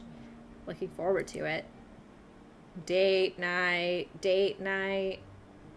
Oh my god, he dressed up a little bit. It's like the same balloon sleeves, but he looks like he cleaned up, right? Half an hour on, Vlad enters without his cape, dressed for ease of movement. We'll start with the ground floor. Is there much of it left to see? Unless you've been sneaking around below my notice. Yes, plenty. Come along now. Cesara and Ileana are occupied. This is a rare opportunity to explore without their commentary. Oh, I'm getting smirked at. He whisks me onto the stairs by my wrist, around and down toward the foyer. It's all bloody still. Someone has propped open the doors, and people from the caravan shuffle in and out, taking or depositing a variety of furniture. Pay them no mind. We're having repairs taken care of before the move. Nothing rankles like returning from a journey to a problem you left behind. Wise. Here, in any event, is the foyer, one of the original rooms of the castle, though it's had significant improvements across the centuries. A vast stone box propped open like a deadfall trap with thick columns and stairs. The marble tiling must be new. We approach the tapestry on the back wall, Vlad's hand at my back. Many of the decorations around the house celebrate the accomplishments of our forefathers. This depicts my father valiantly defending our territory from Hungarian incursion in 1436, when I was only a boy. Almost 500 years ago. I'll be 502 this year. Certainly the most finely aged quincentenarian I've ever met. Not sure I'd count past 100. If we don't, it loses meaning. One should at least try to savor immortality. My brides might be ungrateful, but I respect the cost of our continued existence. 32 mortal years, 470 undead, consuming at minimum 1 soul per week. Wait, so he's supposed to be 32? Like, looks 32? That's not happening. I'd rather not, but my treacherously numerate brain runs the numbers on its own. 24,000 at minimum. Why stop now? Wait, what was that about being 32? That's how old I'll be this year. Ha! Were we adequately fed, I would look more my original self. Alas, the castle requires too much of me relative to our intake. Requires how? Shall we continue our tour? Oh my god. We turn from the tapestry to face the front of the building. Vlad rolls his hands once left and once right. The gardens or the library? Alright, you can vote. Would you like to go to the gardens or the library? Chat.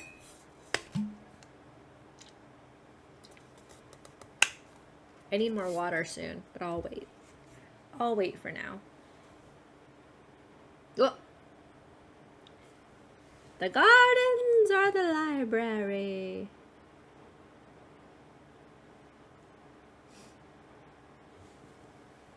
Whoop.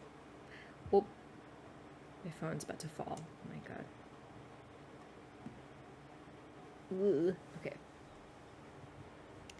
Alright. I'm gonna change this to not be this long. 30 seconds? Is that better than 45 seconds?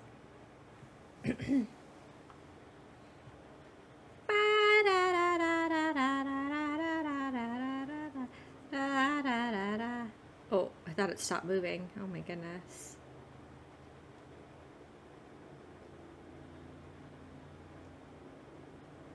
End vote.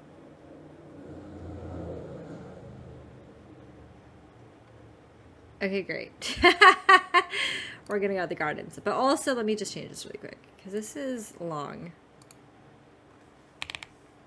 30 seconds? Okay. The gardens. No, wait, you tied it. You know what? Mario was faster. The gardens. Ew. Firmly in the center of the complex, the heart within its chest cavity, the gardens can be approached from any direction. We pass several paned doors with greenery behind them before reaching one Vlad wants to use. Despite how late it is, the lamps along the paths and lawns provide adequate light, a welcoming touch. We proceed through a white marble ribbed colonnade at the edge before veering inward. A floral kaleidoscope cycles around us. We're having a romantic moment based on this music and how beautiful this garden is. Every door from the castle, northeast or west, leads to the same starting point. A T-shaped plot of grass bordered by topiaries, hedges, and white flowers, busts up through any gap, and a whole new ecosystem awaits on the other side. Ooh, I have to look at all 4 places. The eyeball is scary. Is that a fish or a crocodile? Let's look at the flowers. The scent is overpowering. The color, too. Roses just from the beds around us, 5 by 5 neat rectangular plots that none of the plants care to stay in, rushing to greet visitors with limbs and thorns outstretched. Honey, peach, plum, Damascentifolia, Gallica, pinks and golds, and every variegation. In the middle of this garden is a bench half eaten by the lone red rose bush. Care for a seat? I don't know if it'll let me get back up. No, I've been sitting all day. Nice to be stretching my legs. By the time I've adapted to the smell, we've been around all the beds and we're ready to move along. I like a good rose garden, so it might be nice to come back sometime now that I'm prepared for this intensity of this one in particular. Oh, I have to choose what I want. It's not the same stuff. Okay, that looks like fish. This looks like a little bridge. Let's look at the fish. Whoa! A shallow pond fills most of the lot, a stony bank vacillating along the lines. It's man-made, but it's an organic, rounded shape. Orange and gold flecked beneath the surface, thin glimmers of color. Fish! They sneak behind reeds and pause under bankside shrubs. An upholstered swing bench is set in the inlet with the least obstructed view for the discerning Piscine voyeur.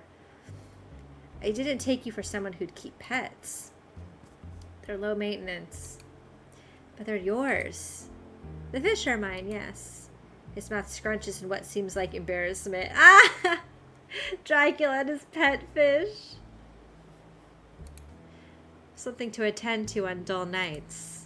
He hurries us to the edge, but he's unable to resist a backwards glance at the pond. Oh, he loves them so much.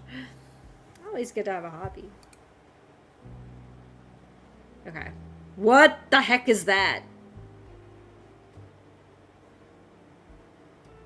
Well, I have to know, right? What the heck is this? The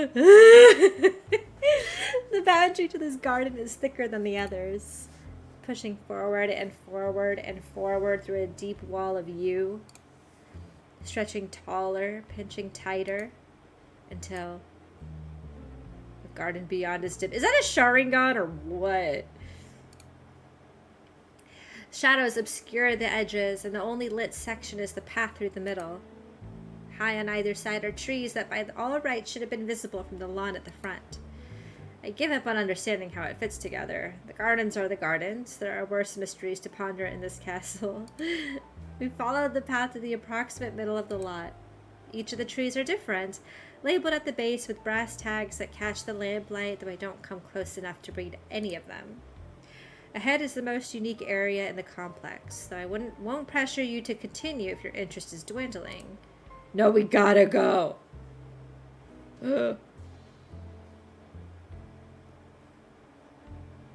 I don't know what this looks wild, this one. The path ends at a domed glass house.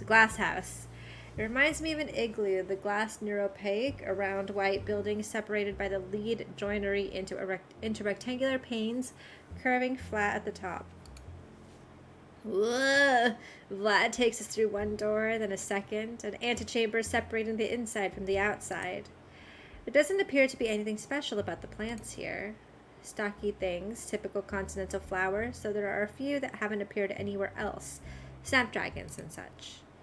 Ooh, gradually I notice shapes moving through the air around us. Orange specks atop pink blossoms, purple, blue, yellow. Butterflies. This is romantic. There are red ones with big-eyed wings, black and white striped ones sailing smoothly from leaf to leaf, lacy swallowtails and angular fritillaries. I'm not enough of an expert to identify exactly what species these are, but I can appreciate the variety. I reach after a metal mark as it coasts by, seeing as if I can coax it onto my fingers. It isn't interested. That's fine. You like it? Yes, I wouldn't have thought they'd survive in this climate. This is remarkable. Well, typically no. I heard the people cultivating gardens for them in warmer locales and reasoned that if they were contained, they could be kept somewhere cooler. It has the added bonus of preventing the rarer species from leaving. A deep copper one lands on his forelocks. He smiles at me genuinely. I like insects in general. Oof. When you know about Redfield, the character, that's such like whoa. How fortunate and rare. This might be manifestingly obvious, but I find them charming. Not just butterflies? Beetles, praying mantises, dragonflies, spiders. Spiders are arachnids, not insects. Okay. The butterfly takes off from his head. We watch it depart for a pot of zinnias. We best continue the tour before the night escapes us. Careful to shut the first door before opening the second. He takes me through the antechamber, starting us back towards the front lawn. Yeah, okay, nerd arachnids. Yeah, then we eat bugs until the rest of our lives is over. We return the way we came, arriving without any mishaps or new areas appearing out of the ether. Space clearly doesn't work the way it should here, but it isn't so broken as to be unnavigable. I brush a few errant leaves off my jacket and catch my breath, while Vlad ponders which wing of the castle to visit. As I shift my attention to him, he sweeps an arm in a wide arc, indicating the breadth of his gardens. This is what ages me. Ow. The ponds, just so. The greenhouses, just so. Gaslit halls, impervious walls. Storms kept clear of that precarious cliffside path. I lord over these grounds in the purest sense. Every natural phenomenon in this place made to obey me. A world of my own. The focus it takes would be beyond most men. It exacted a worse toll in the early days, but centuries of practice have rendered it near natural. A reflex like breathing. A replacement for breathing. The state of the castle is a vital sign, my condition worn on its face. But how do you do it? There is no how. I tell it what to do, and it heeds me. Where to, Roger? Above or below? Refusing to answer is how he'll exert control over me. I suppose a magician never reveals his tricks. Vote. You want to go above or below?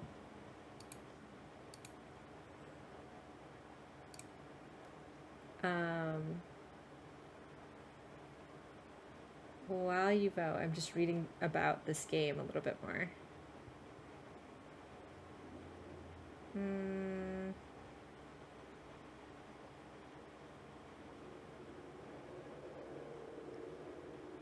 Aren't all Draculas gay? I forgot that was in the thing.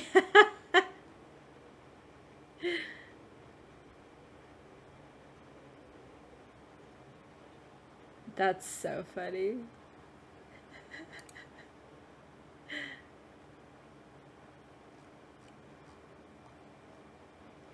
Oh, there's a tie. Who did this? Hold on. Okay, I was just reading more about this game. Okay. Are you top or bottom?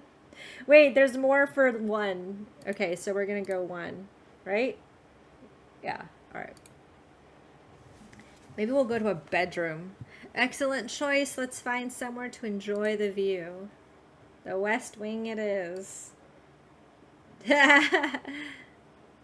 Because of how the castle's been cobbled together, the upper levels stop and start and circle around and get in each other's way.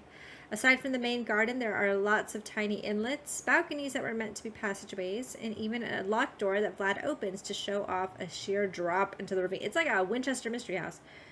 But I wanted them to go down. Stairs. Get out of here. Most of the functional rooms are closer to the base of the building. The further we climb, the less bathrooms and bedrooms we see, replaced by nebulous storerooms, abandoned hobby spaces.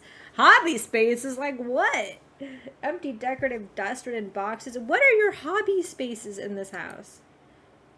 Like a lower budget Versailles, a diorama of all the family's fleeting interests stacked high, an artificial mountain to rival the surrounding landscape.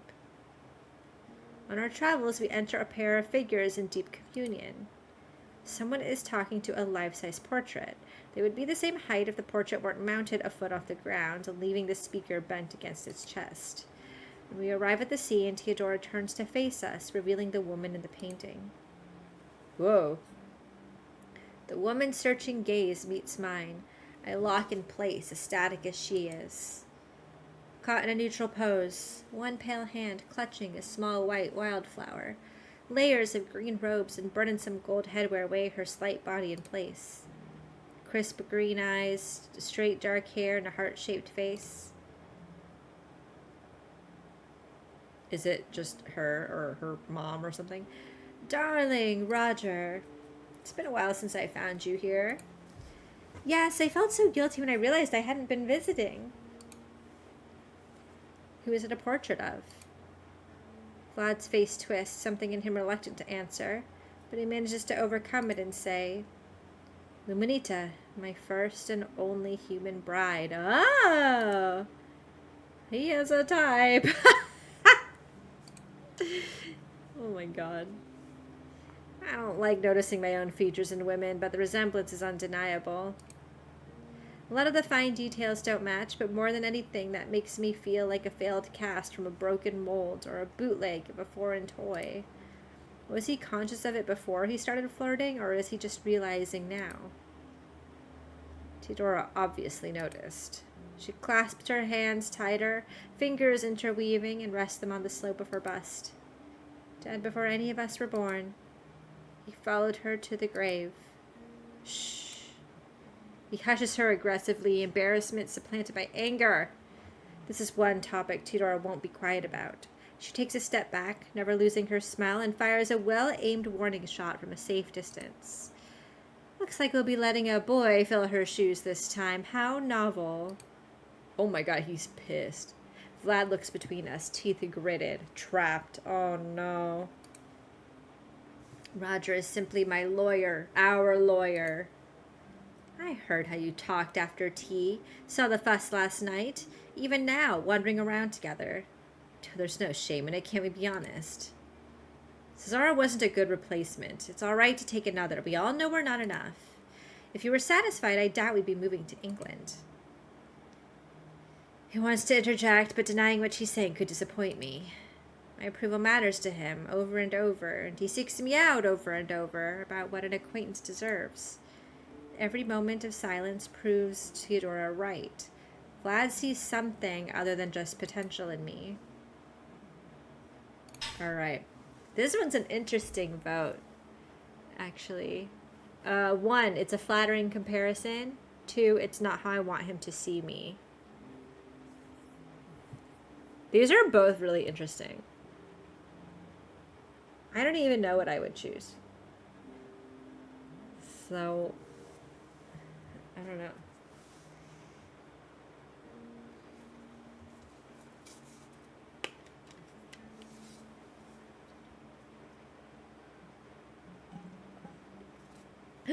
I'm out of water. I'll get some more at the next vote. Although votes are 30 seconds now, so it's a lot faster. Alright. Okay. It's not how I want him to see me. Now we're all tiptoeing around each other. I can't be his replacement for her, but it's clear the chance of that is what got me in his good graces. Like peeling away a sticking plaster, I have to separate myself from her in his mind without reopening the wound.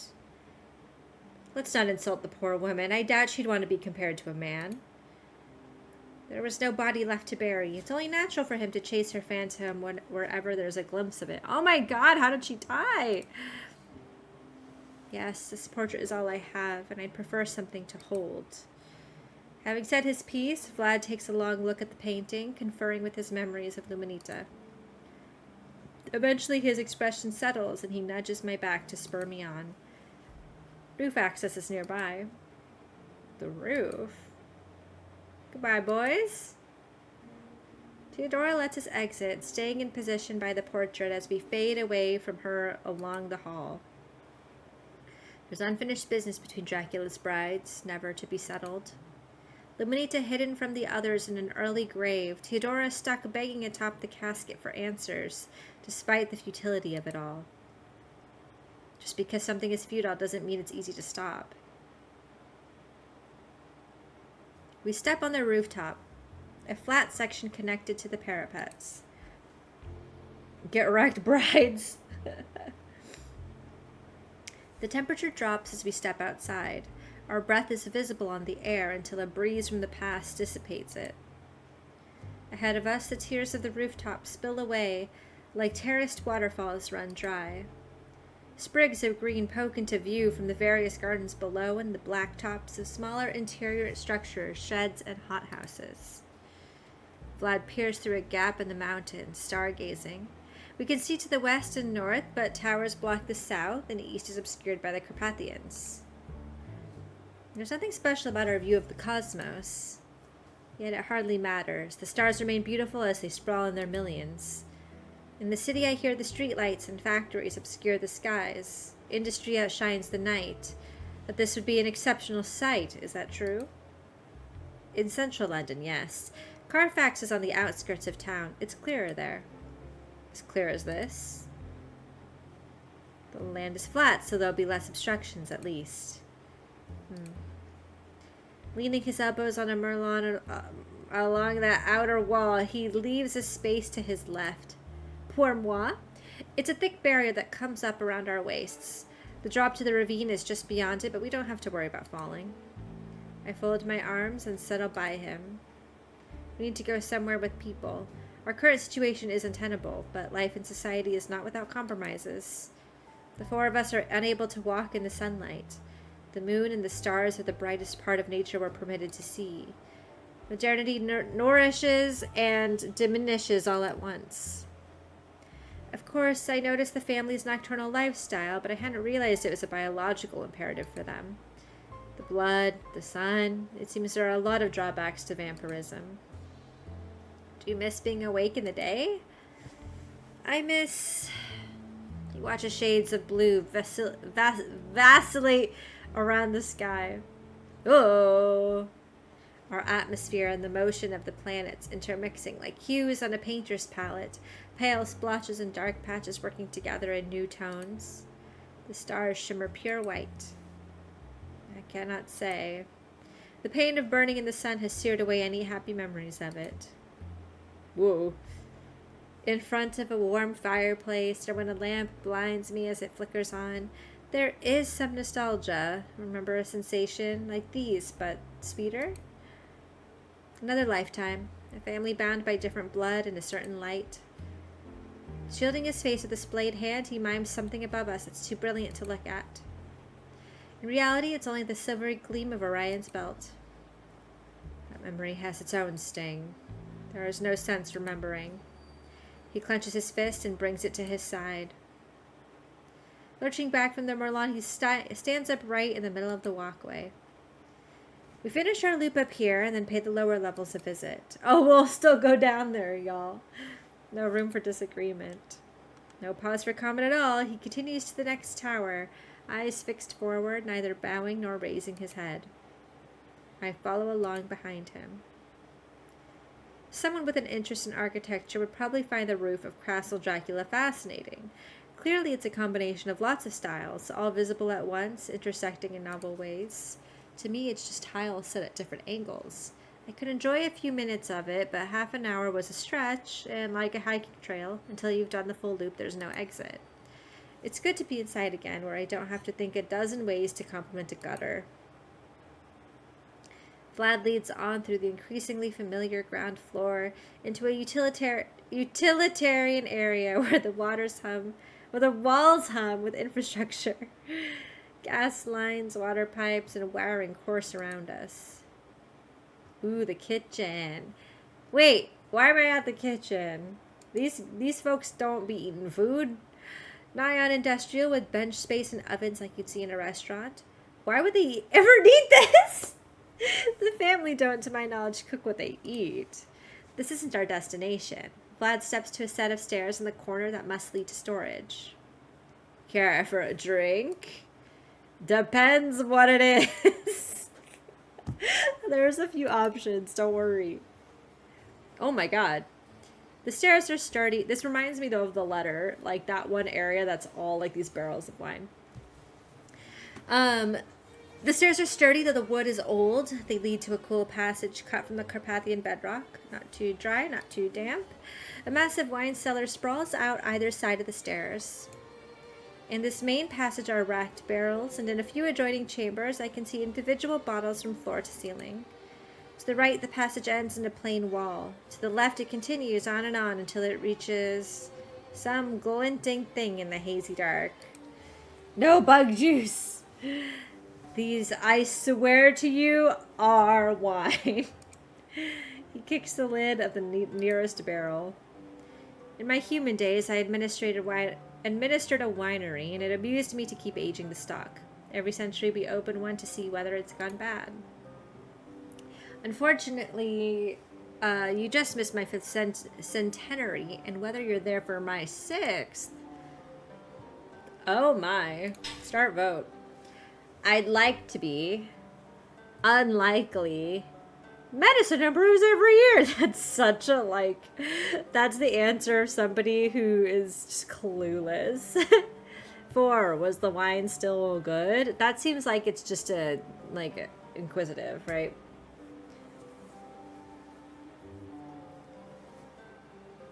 I wonder if this means brave and shy, or if it means like go full force, and this one's like back up. Same thing, I guess. Almost.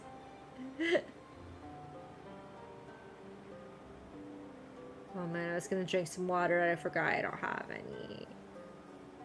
That's okay, I'll wait. Dun dun dun dun dun dun dun. I'd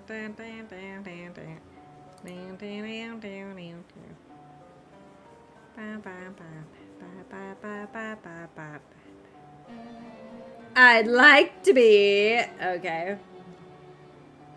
It didn't register some of your votes, but I see them. We're all about Draculesti in this house, yeah. We're still on 1 though, so let's go 1. I'd like to be. Duly noted. Ah! Relaxing, arms at his sides, he stares into the darkness. Something catches his eye. Whatever the glinting is, it's not behaving how he expects, and his eyebrows lower in bemusement. We approach it. When he moves, I move without thinking. The glinting is a series of bars set across the passage from floor to ceiling. They shine brighter than steel, coated in silver again. Oh my god, it's just like in your dream. Silver bars, why does that feel familiar? At the base of the bars is a small metal trough with rusty residue at the bottom. This is the experience that makes me realize, do I know words or do I not know words? There's a cross beam at either end to keep the bars in place. Vlad reaches for the top and touches. Bent metal hammered back into shape. Someone has struck the opposite side of the bars repeatedly, and then someone else has struck our side to undo the damage. Now there's a wobbly, brittle section. The bars mean this is a prison. But there's a prisoner inside. Who wants to leave? Why did you take me here, Vlad? Vlad withdraws his hand and smiles, pretending he isn't bothered. Well, this concludes the tour. Oh my god. Ay. Yeah, I know American English, that's true. How about that drink? Yeah, so far no one said that they got mugged off, so. Then I would know. I'll take it in the parlor. Weaving through one of the chambers with the bottles, he takes me to the kitchen and slams the cellar doors behind us. Huh? Who's down there? While Vlad pours our drinks, I thaw by the fireplace. Eventually he joins me with a pair of cut wine glasses, half full of fragrant rosé. Not red? Since our diet is so limited, I enjoy a wide range of beverages. He takes a sip and allows himself the subtlest smile of approval. It's a decent vintage. We're unable to digest anything except meat. If we consume other solid foods, our guts reject them. Liquids are fine, small mercies. He raises a toast towards the fire. Praise to our benefactor. Benefactor?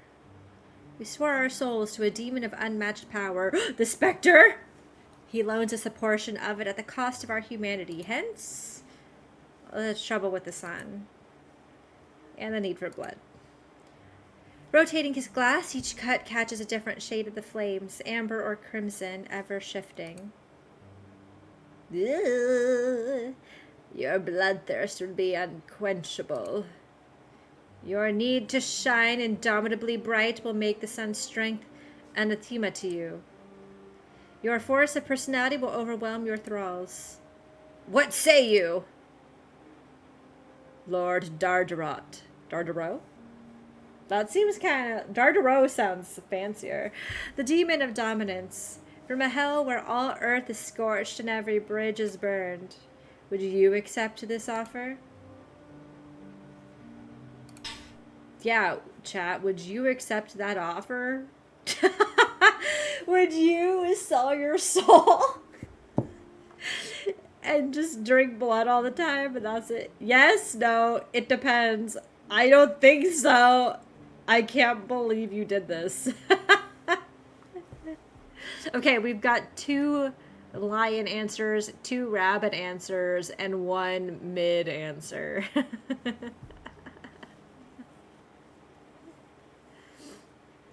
Okay.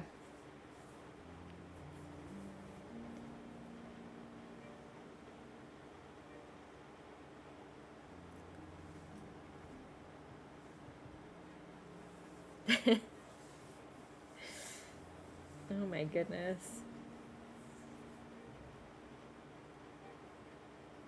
Dun, dun, dun.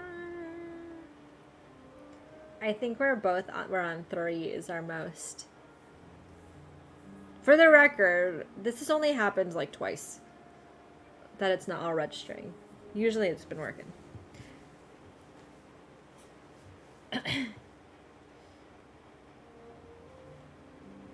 Alright. It says there's a tie, but actually we've all been... There's 2 of these. I'm going to go with this one. It depends. In the right circumstances, sure. Dardarot is a clever marksman. He targets those who have just fallen short of their ambitions and offers to close the gap. What did he offer to you? It might be a provocative question, but I desperately want to know the answer. He doesn't have a negative reaction to being asked. No real reaction at all. The glass turns faster between his fingers. A vortex forms inside. A second chance. It was never about the trappings, the vicious opportunity of vampirism. Only the second chance. He tips back the last of his drink and claps the glass onto the mantelpiece. That'll be all. We haven't kissed. And our date night is basically ending, and we haven't kissed yet. We part in the foyer. Vlad has business to attend to with the caravan, and I'm fading from poor sleep.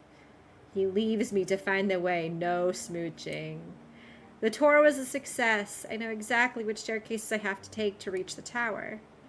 Whoa. At a certain level, I have to cut across the building. Someone intercepts me part way. Says saunters along. Coat drawn close, eyelashes lowered. She slouches on the wall where we meet, but it's not so I can pass. We're going to talk, and if I so much as think of standing her up, she'll put it on my permanent record. All this is conveyed in a single withering look. Library wasn't of interest. Should I have gone to the library? Or does this just mean that she's been following us this whole day? My entire date. Is that why Dracula didn't kiss me? Because he was like, we're not alone. Yeah, oops, what? Why the library? The thing I could think of is like, you know, well, maybe you don't know, but in the movie Atonement, there's that scene of Keira Knightley and James McAvoy in a bookcase. And that is what I imagine could have happened to us in the library. I don't think it was gonna. But that's all I could think about. Schrodinger's atonement scene. Also, hello. I thought you might be working from this team.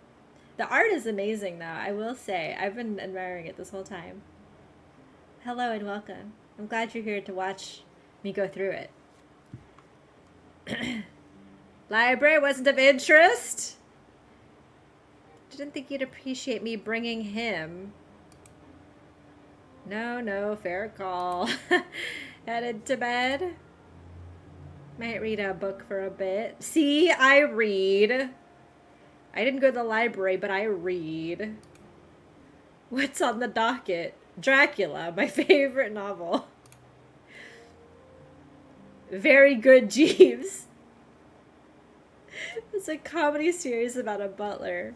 Cool. Yeah, I've heard of him.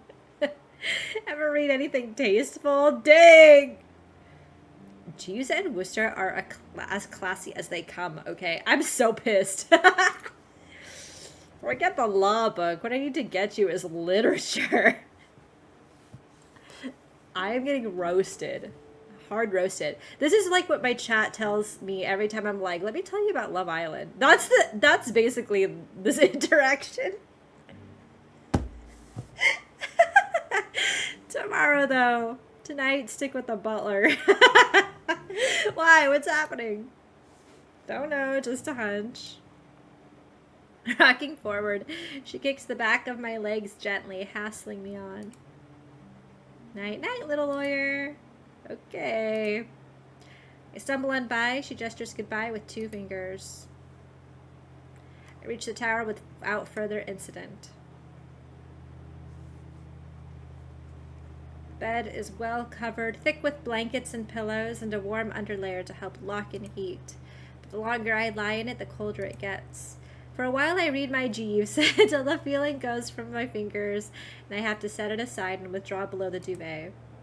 There's no frost on the windows and the floor wasn't icy when I got in, so it might be a circulatory problem. I traipsed all over the castle today. Wasn't that enough to get my blood pumping? Spent hours with Vlad. Felt my heart race whenever he spoke. Yeah, I get it. Now I'm alone here in bed. Whose bed was this? Did it ever belong to them? I close my eyes and relax as best as I can. Temperature fixed and flat like the rest of me. Would you like to see where we slept? A weight settles on the blankets. It's not a malicious presence. The voice is wistful and calm, searching for someone to share in its burdens. Whoa! I rise from the covers to meet it. What? Hello? The woman from the portrait sits with her legs draped over the edge of the bed. Hi?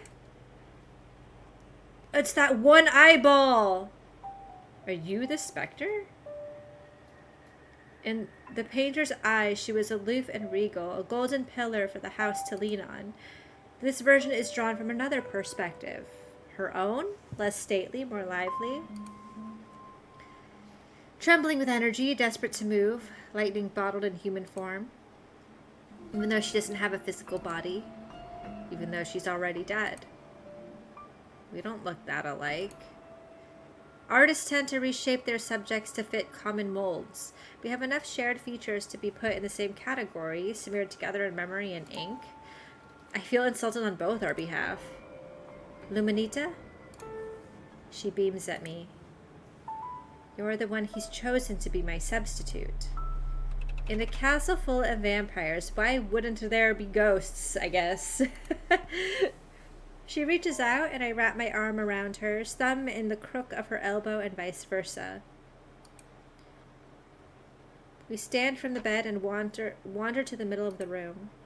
She's mercifully shorter than me, and her figure fights the constraints of her straight-cut dress, tight at the bust and loose at the waist. Vlad's type is almost nothing but a color palette. Says tall and well-built, Luminita a petite hourglass, and then there's me, a bundle of sticks. I don't know if that's how I would describe you, but that's okay. Pale skin, green eyes, dark hair, heart-shaped face. Is that all it takes? I should be disappointed in him for being that shallow, but it is humanizing. Who knew vampires could have such mundane weaknesses? Come with me. Where to? Come with me. And werewolves. The door blows open, her hair and robes flaring in the impossible breeze. She tows me to the stairs and hauls me down, like an aeronaut strung along by a punctured parachute. Ooh, something is chiming in the distance. Where am I? Ghosts are meant to appear where there are things left unresolved. What are you here for? Luminita shimmers in the darkened hall, emitting her own ethereal light like a signal from under a frozen lake. Only Theodora cares anymore. But I lived and died here. My body formed the ground and fed the roots of all this. He wants to replace me like you'd replace a shattered doll, but by a look-alike from the store. What does it matter? We're all just hollow ceramics. As we descend, the chime resounds louder. That's what people are to him. Toys, accessories, trophies. I was fun to play with. When I broke, he gathered the pieces and rearranged them into something different. Useful. It didn't flatter his ego to see me as the person who held his fort and ran his people. No, show everyone a pretty silent picture. Inert in life and impotent in death. A single deafening crack! The chimes stop. We halt in the middle of the foyer. There is no moon, there are no lamps, there is nothing to see by but her. That's all he's done to me. Lied about how vital I was, told people I was a victim, not a martyr.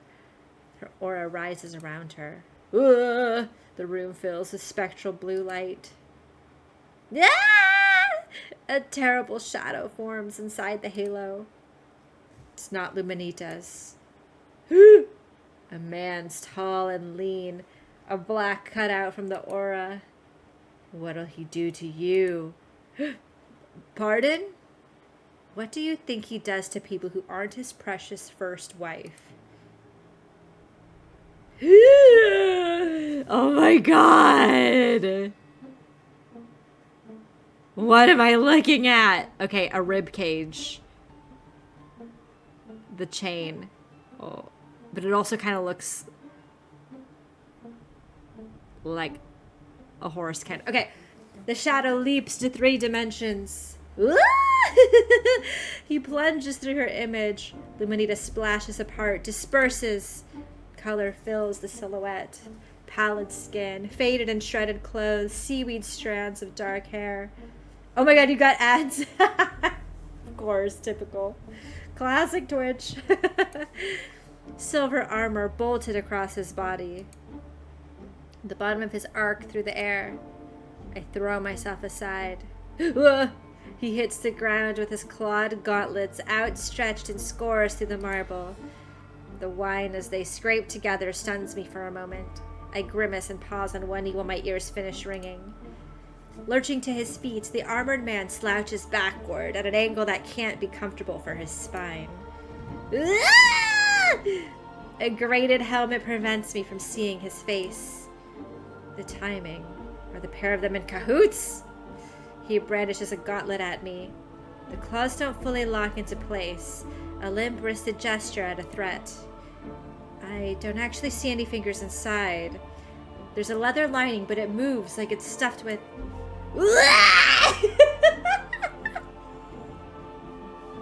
Blah! out of agile just in time. Nice, nice.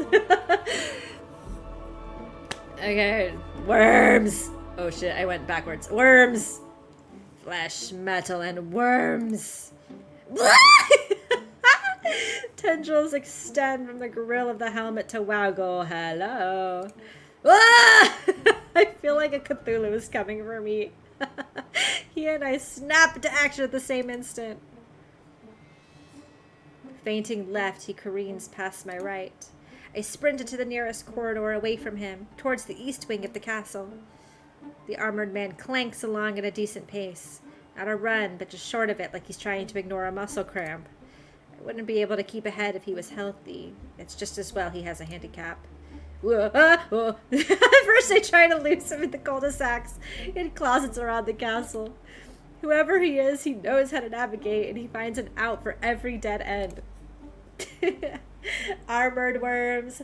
Hello, fine feathered friends. I know that name. That's the dev account name for sure. Even if you hadn't said it, I would have recognized. Since a diversion won't work, that leaves 3 options.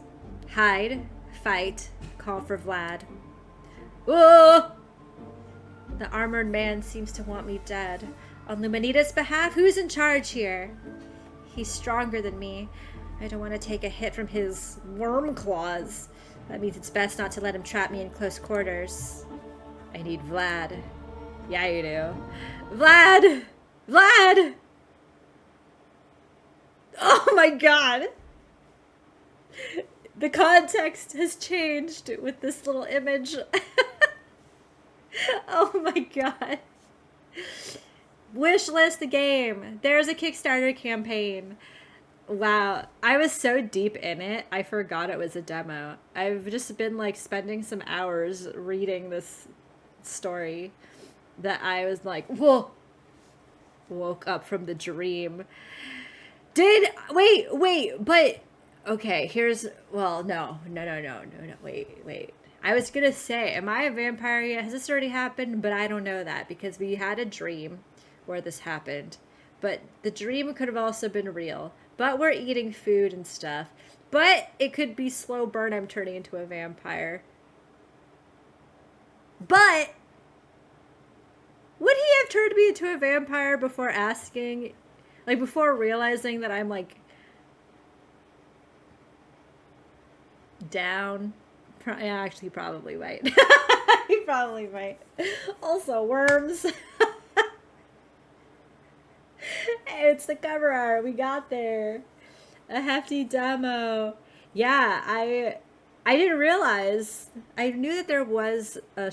well, I didn't know that this was a bigger demo than the demo that I had heard of. Wow. Wow. Who is the Spectre? What's the situation? Oh my god. Oh! I didn't mean to click through. Wait, it looks different now! Wait, now we are but textures. Oh no. Things have changed here. Okay, excellent. This was extremely fun. We really got lost. Have I tried date everything? Not yet. He sucked Redfield so bad. It is only blood. Sucked out the features. Oh my god. Wait.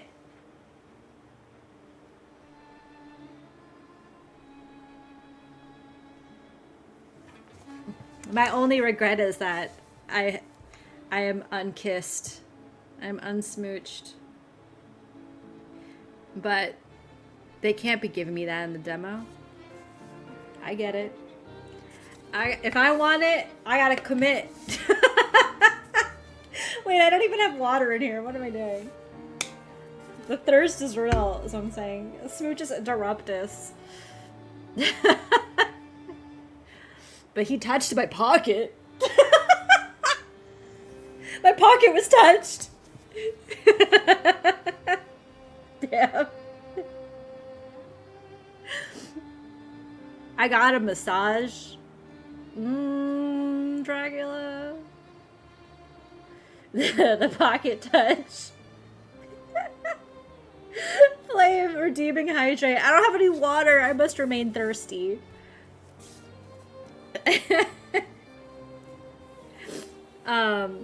Wait. What else happened to us? Our Vladdy Daddy. I can't even believe it. Alright. Go get some. I will! Now that we have finished this is the perfect time to go do it while we're in between this and whatever we play next. I don't know. This is great, though. I'm so glad. Now you gotta fund it. Yeah, that's the rules. There's a Kickstarter right here. You can wishlist it on Steam. Do we have a release date or not yet? Let's look at the page. To be announced. Okay. Wait. Ooh, but on the Steam page there's, oh my god, that's right. Okay, on the Steam page, one of the pictures that you can look at is the part where his knees straddle either side of my hips. Oh.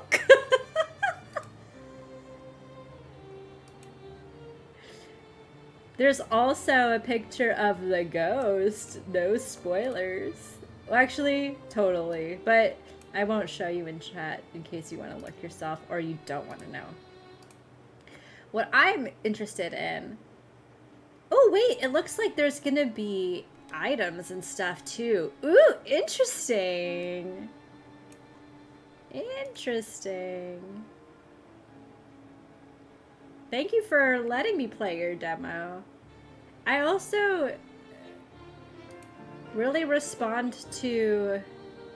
Well, I do feel like I was the target audience for this. Because I talk about Dracula as though it's my personality, like, kind of already. So... I read Dracula a couple years ago for the first time, and as I was reading it, I'd be like, chat, this is what I've read so far. This is where I'm at. This is how I feel about it. And ever since then, this is where we're at. And we basically have an emote for this exact stream. That's true. And we play horror visual novels on this channel all the time. So the fact that this exists and it's gay, bro, I'm here for it. This was really for me. I keep reaching for the water and I don't have water. So yeah, I feel targeted. Also, oh man, wait, now I'm looking at this. I'm looking at the Steam page, and I have so many questions about Johnny Harker. Okay, I'm gonna read to you, chat, what it says on the Steam page about Johnny here. Okay, a partner at Hawkins and Harker law firm, former classmate and current boss. Oh man. After years of avoiding each other and their mutual attraction, the pair will be reunited! Can they address their feelings before they meet their doom? Rekindle an old flame with Johnny and burn Dracula's nocturnal empire to ashes!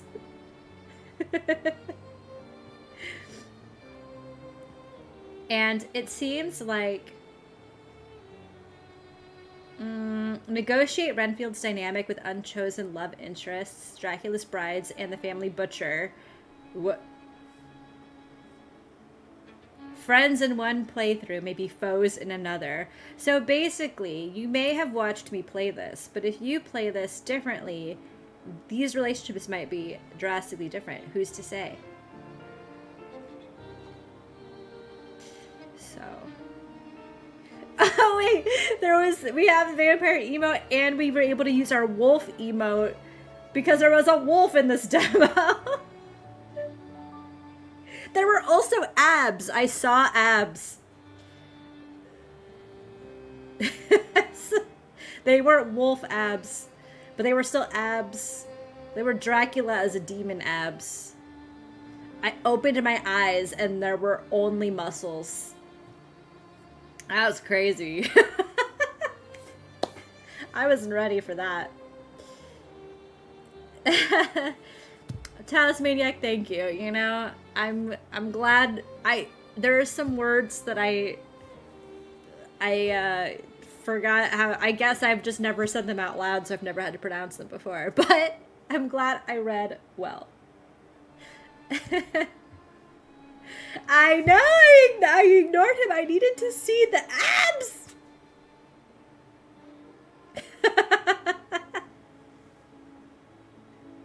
To be fair, chat voted on that. Chat is the one. You know I'm gonna keep throwing her under the bus. Chat was like, you should open your eyes. So you drew the abs. Oh bless, oh bless.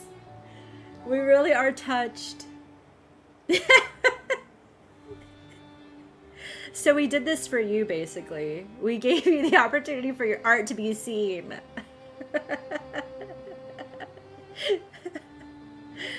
Yeah, Alucard abs. I don't know. These were a little different. These were like, these were like, I don't know. There was a little more junk in this trunk. You know what I'm saying?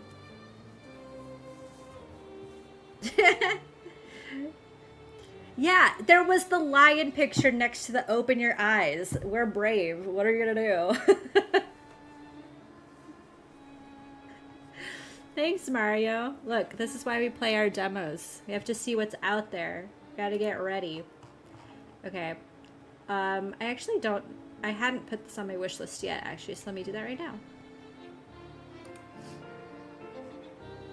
Other romantic interests are Vladdy Daddy. Second, the ghost. Third, says Dracula. I don't know why I didn't think that her last name would be Dracula. But it is, in fact. And then Johnny Harker. I also, based on this page, feel that says is non-binary. And we love to see it. And then it just says, a tangled web of relationships. So good. Okay. Oh yeah, Dracula's the last name. Of course. I love that. I know. Right for Pride Month. Perfect.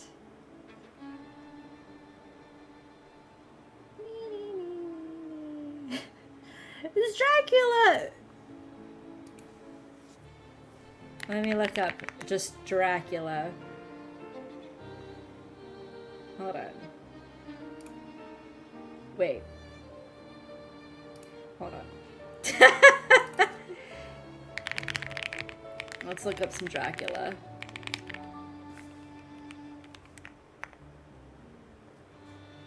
Okay. Oh, I see. Okay, I googled what is Dracula's full name. And it says it's just Count Dracula, but he's inspired by Vlad the Impaler, which now makes me understand Vlad Dracula. We got there.